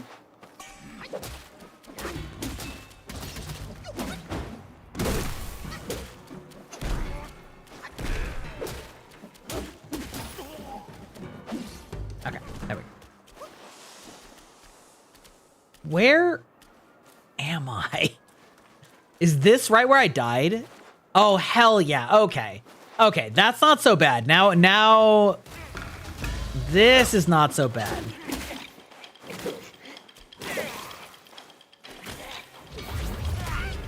You fuck! I absolutely pressed that, but apparently not.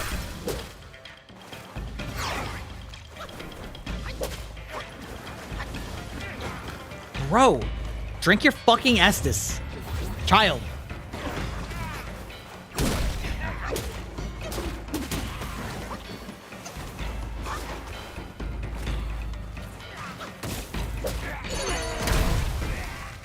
I do really like the headbutt though. It's extremely funny.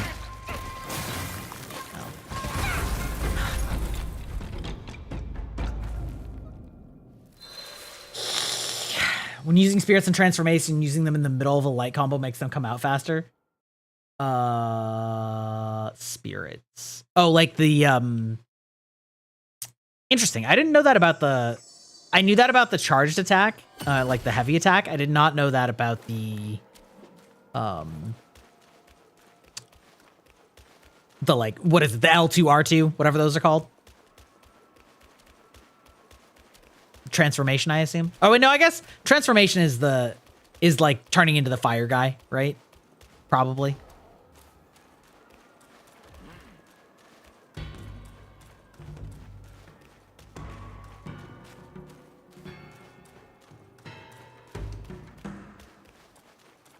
I don't need to fight guys again.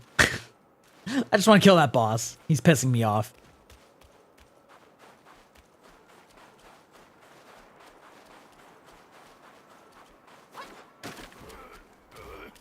Oh! Sir! Chill. Just sit over there. Walk it off.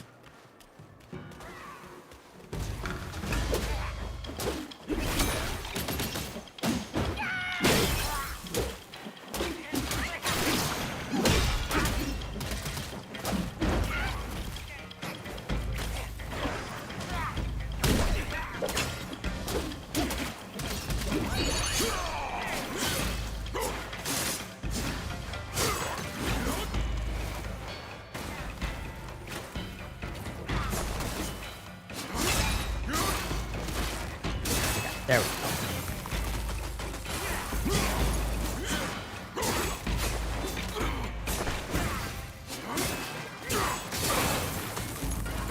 I really hate these things.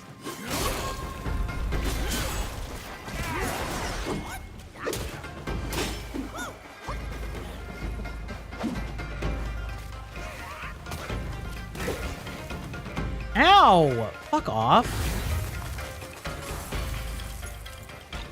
What? Okay. Also, I feel like this ice effect is extremely hard to tell, like, what's causing it.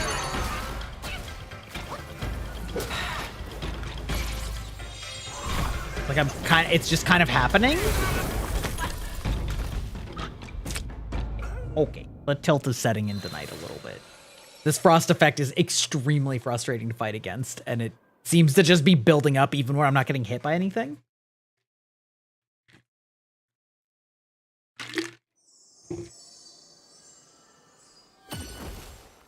And it's especially frustrating because it's like a pretty far run. That's a pretty far run. Just to fight a boss that's annoying as piss. He doesn't even have that many hit points either. I don't know. I really dislike these tentacle monster guys. Cannot overstate how annoying I find them.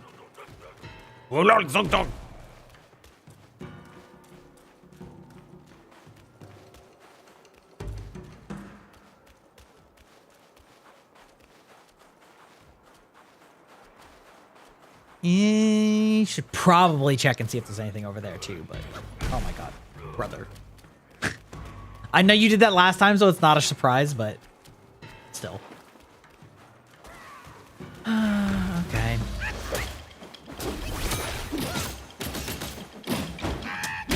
Kinda can't believe that actually hit me.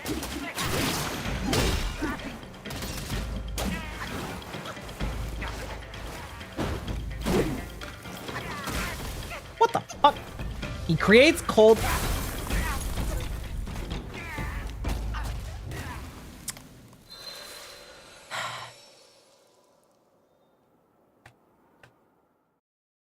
Creates a cold field that builds cold ring. Any fire base attacks remove them. Interesting.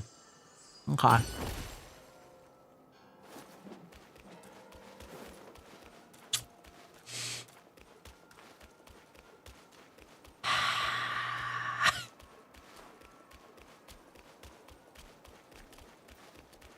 Ah, man.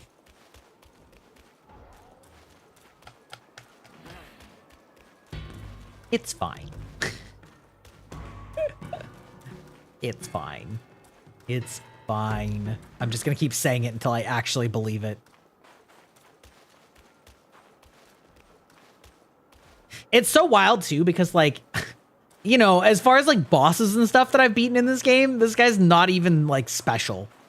It just pisses me off. Everything about these tentacle bosses or like tentacle monsters piss me off.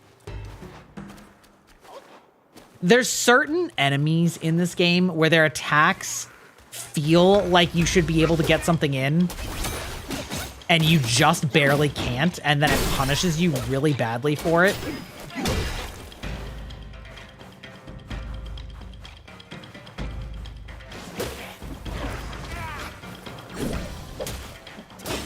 Why did that not hit?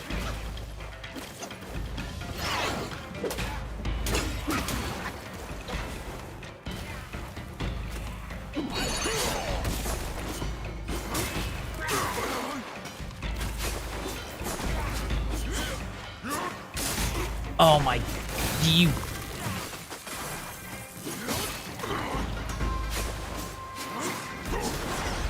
Oh my, actually Christ. Yeah, like what, like look at how much that's building up. I'm so, not even.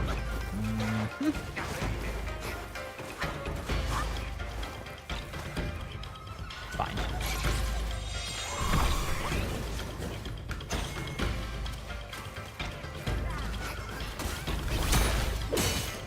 All right, what if we just all came in and gangbanged you? You're like, why? This feels fucking stupid. I don't see any fucking tell that this is happening. It's just like, oh yeah, well, your frost is building up like a bitch. Because, like, this is not a good visual effect. There's literally no on-screen tell other than just look at your meter.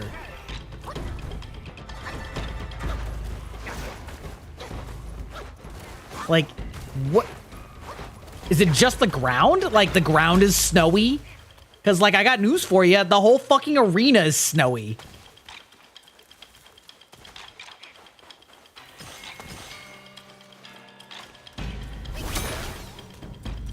Yeah, that does seem to be like that's what it is. Okay.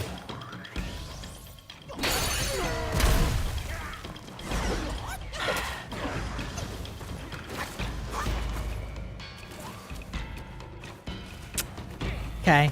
All right. Well.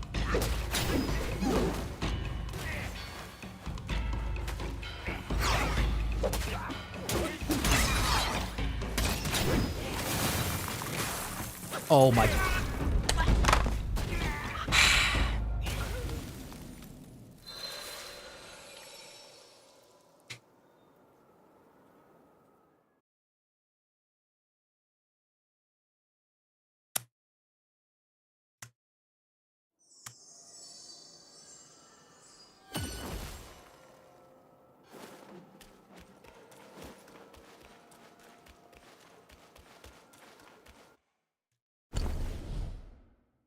It's really just this one. I haven't minded any of the other stuff I've been doing today. It's really just this fight that's really pissing me off. Everything else has been fine. Like, most of the other bosses have been pretty, like, not a big deal. I haven't even found, like, a major boss. I actually kind of thought that I was, self-advanced. Set spells. That's what I'm trying to do. Let's try this a little bit. Let's just try doing let's just try something else. We'll do a counterattack.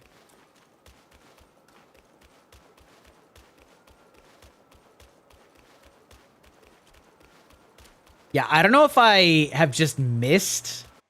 Wait, do I have any sparks right now? No, I don't. I don't know if I've just like missed other abilities or something. But it's really weird that I've gotten several things that are like very clearly like build slots, but I've only had one of them for like 6 hours. And that was only relevant like at the spot I got it. So I mean, they probably also want that. Like, oops.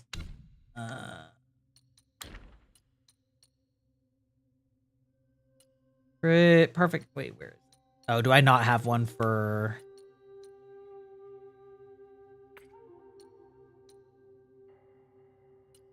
Wait, what is it actually called? This is... Ginseng Cape.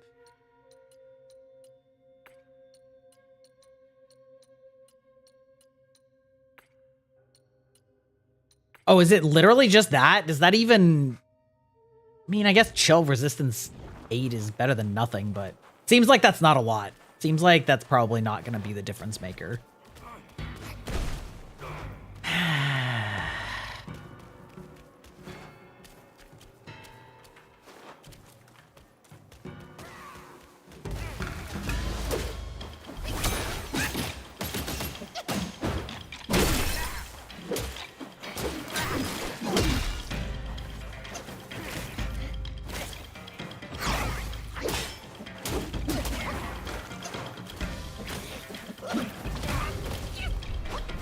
That fucking flew over my head, you piece of shit. How...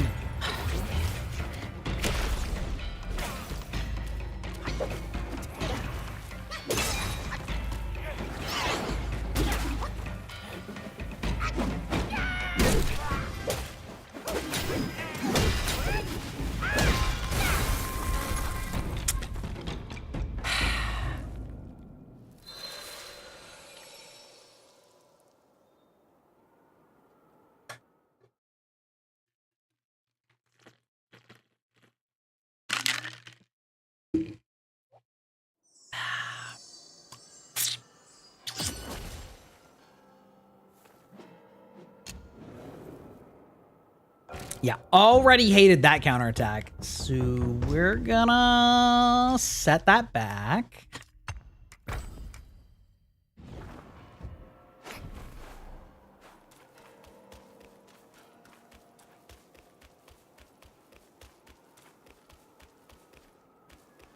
I actually can't believe that I didn't kill it that one time. I wonder if I have any frost resist. Do I have any frost resist? Let's see. Instantly remove the chilled state. Okay. Well, that's something at least.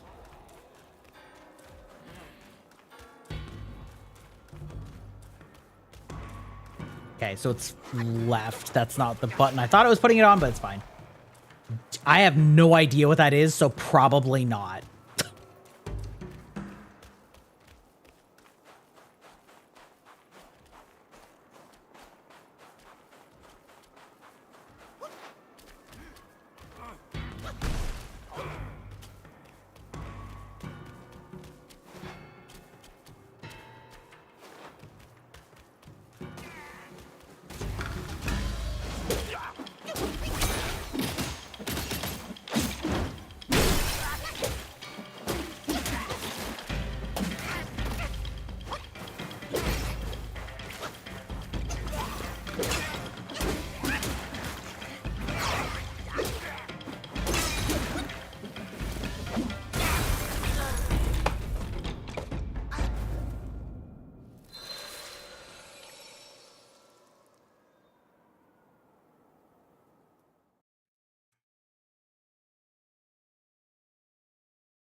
All right, I'm just done fighting that. It's just pissing me off. There's no reward that guy is gonna give me that's gonna make it worth being this frustrated at it. It just feels clunky. Like, this game feels fun.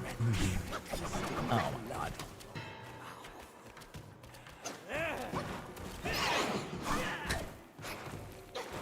It's the eyes that see make your power.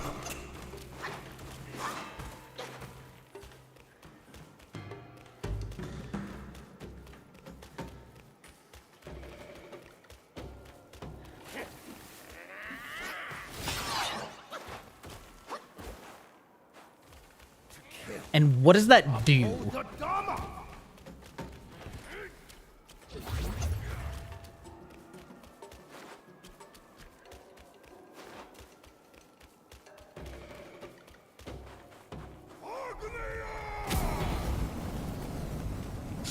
Yes, Roasty Barbecue Man. It's fine.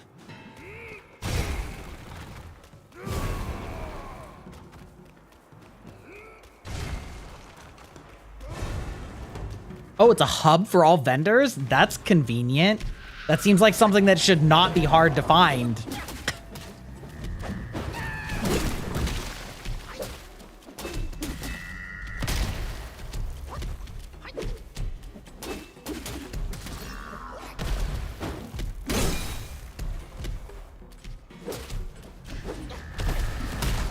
Oh, fuck you. That's some bullshit.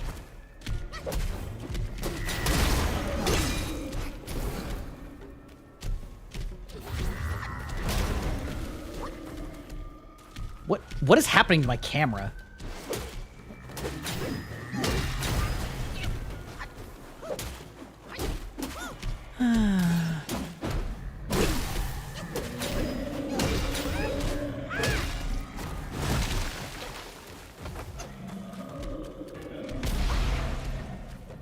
Okay.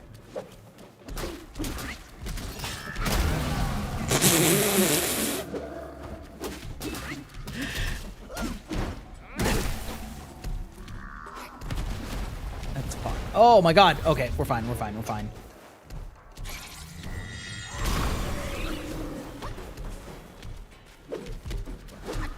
Okay, get back here, you bitch. Oh my god.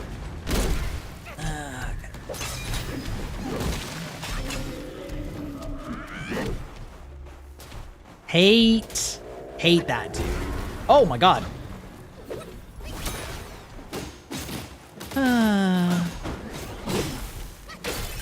At least you guys seem to be distracting him. Okay, there's one down.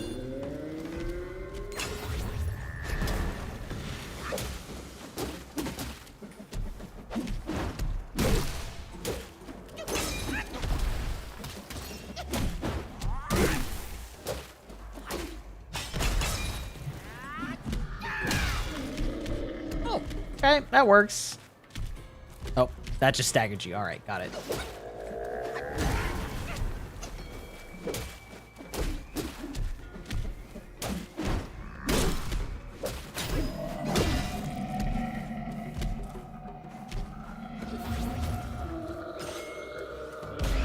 Are you gonna land so that I can't hit your head? Okay, no, you're fine. That's definitely something that happens in Elden Ring sometimes that makes me really frustrated, is when, like, an enemy gets the crit opening and then they, like, land on something so you physically can't actually hit them with it.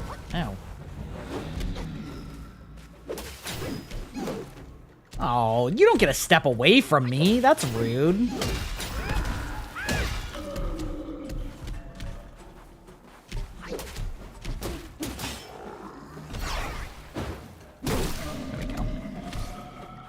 Okay.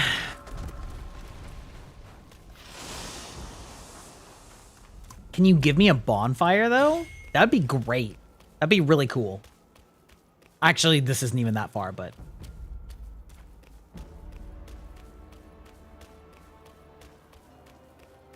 Up, up, up, up. Ah, there we go. There is one. All right.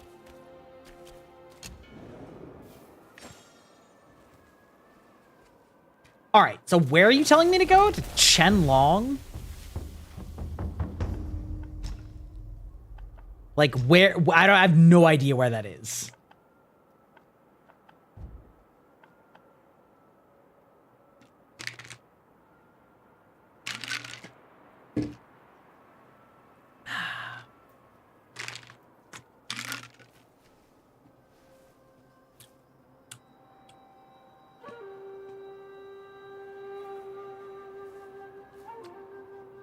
Beach Shrine.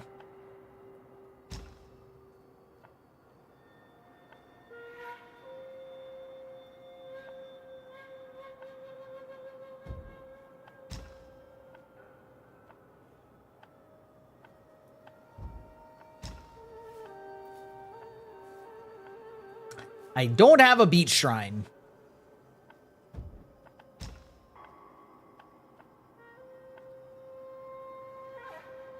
Is it the North Shore? Is that what you're talking about? Like the shore of in the Bitter Lake? Okay.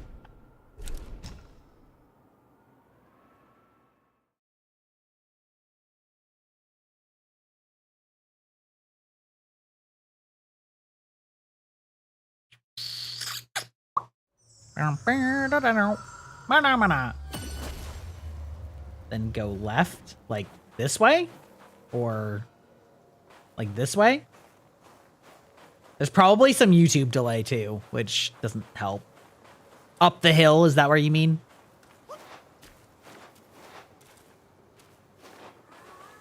Oh, like farther left? Like am I going the wrong direction right now?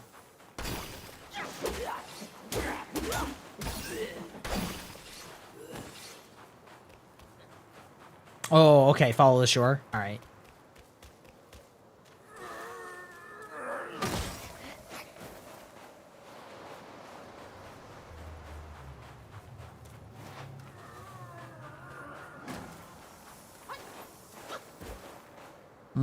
Like this way? That's like very left. I see. I see! There was just an entire little area I totally did not go to. Got it. Oh, that looks like a mini boss too. Mm-hmm. Well.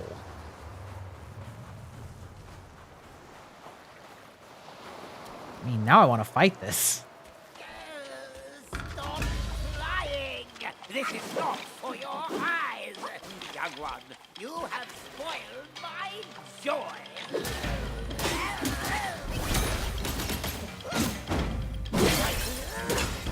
Well, I recognize this name. I'm glad it's not just me for not recognizing it when it was clearly something I hadn't even seen.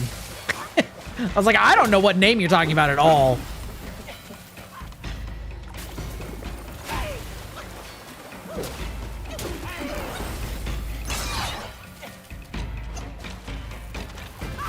Frame rate, please.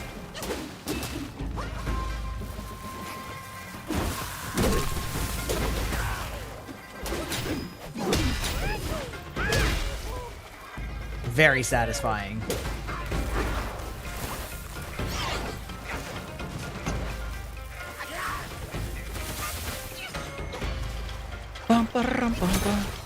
No, sir.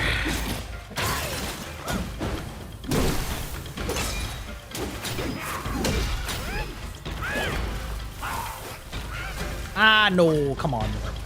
No, sir.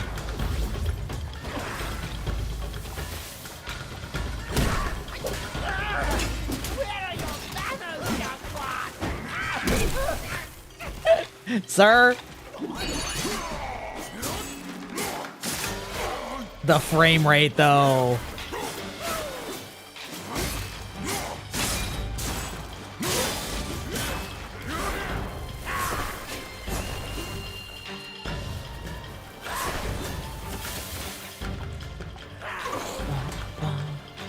Come on. Come on.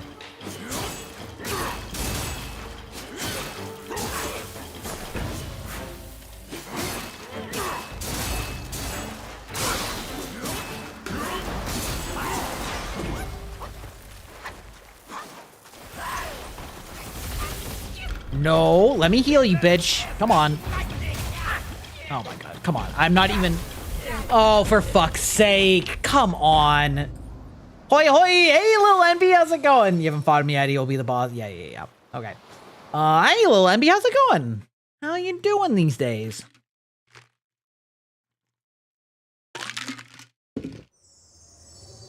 It's vibing. Good. That's always good.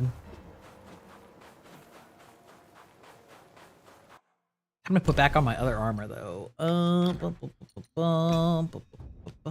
yeah, perfect. Good, I already have armor that resists what he's doing to me.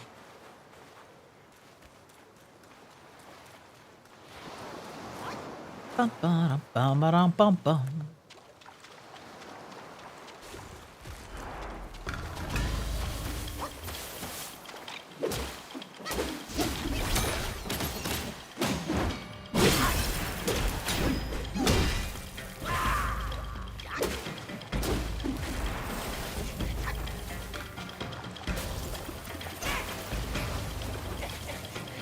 Hey, come on now, not like that.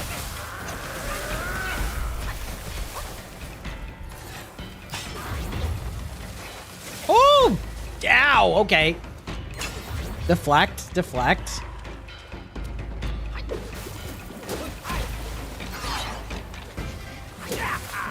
I may be old, but I still have the strength. Oh, God.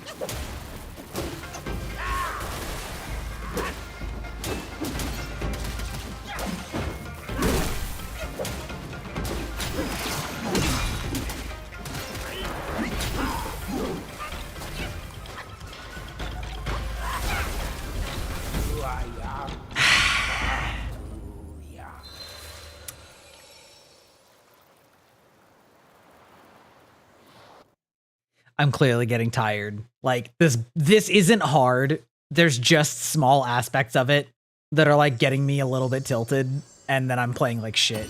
So like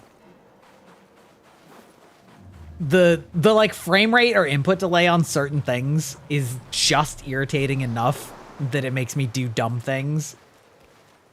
It's fine. It's fine.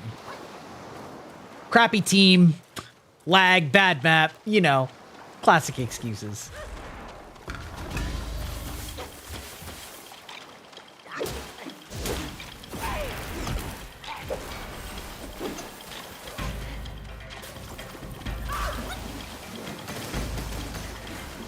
Okay, that's good to know.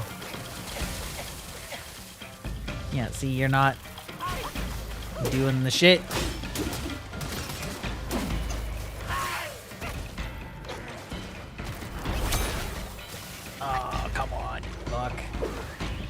Oh, love that. Love that when I do that to myself. It's great.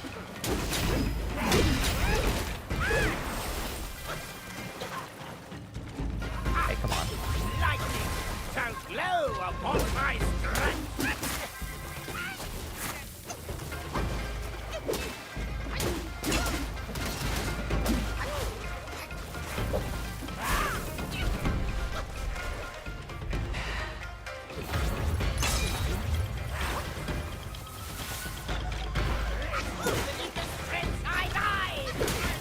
Oh my god. That never actually hit me before.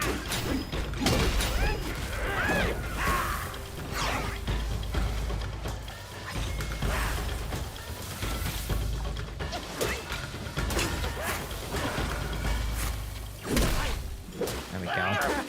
Where are your banners, young one?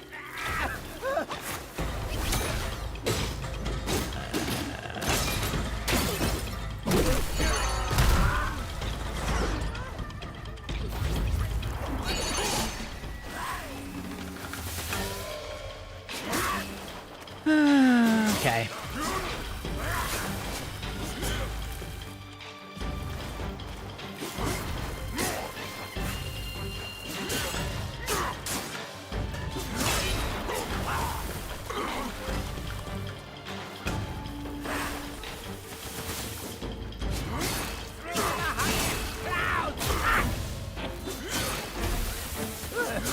Well, at least I can't take damage during this. Or rather, like, it doesn't count.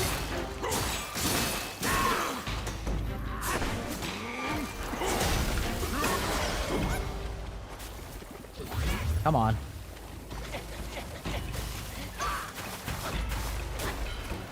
What? Okay. My sinews are taut and my spirit remains keen.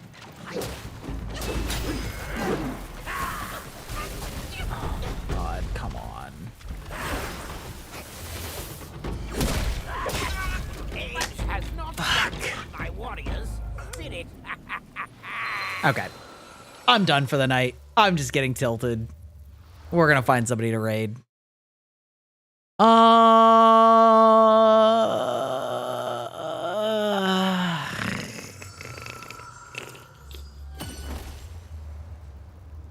Who do I feel like raiding tonight?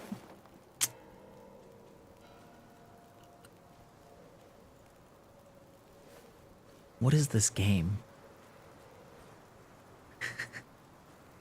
Not denying the furry allegations. We're gonna raid Dashi.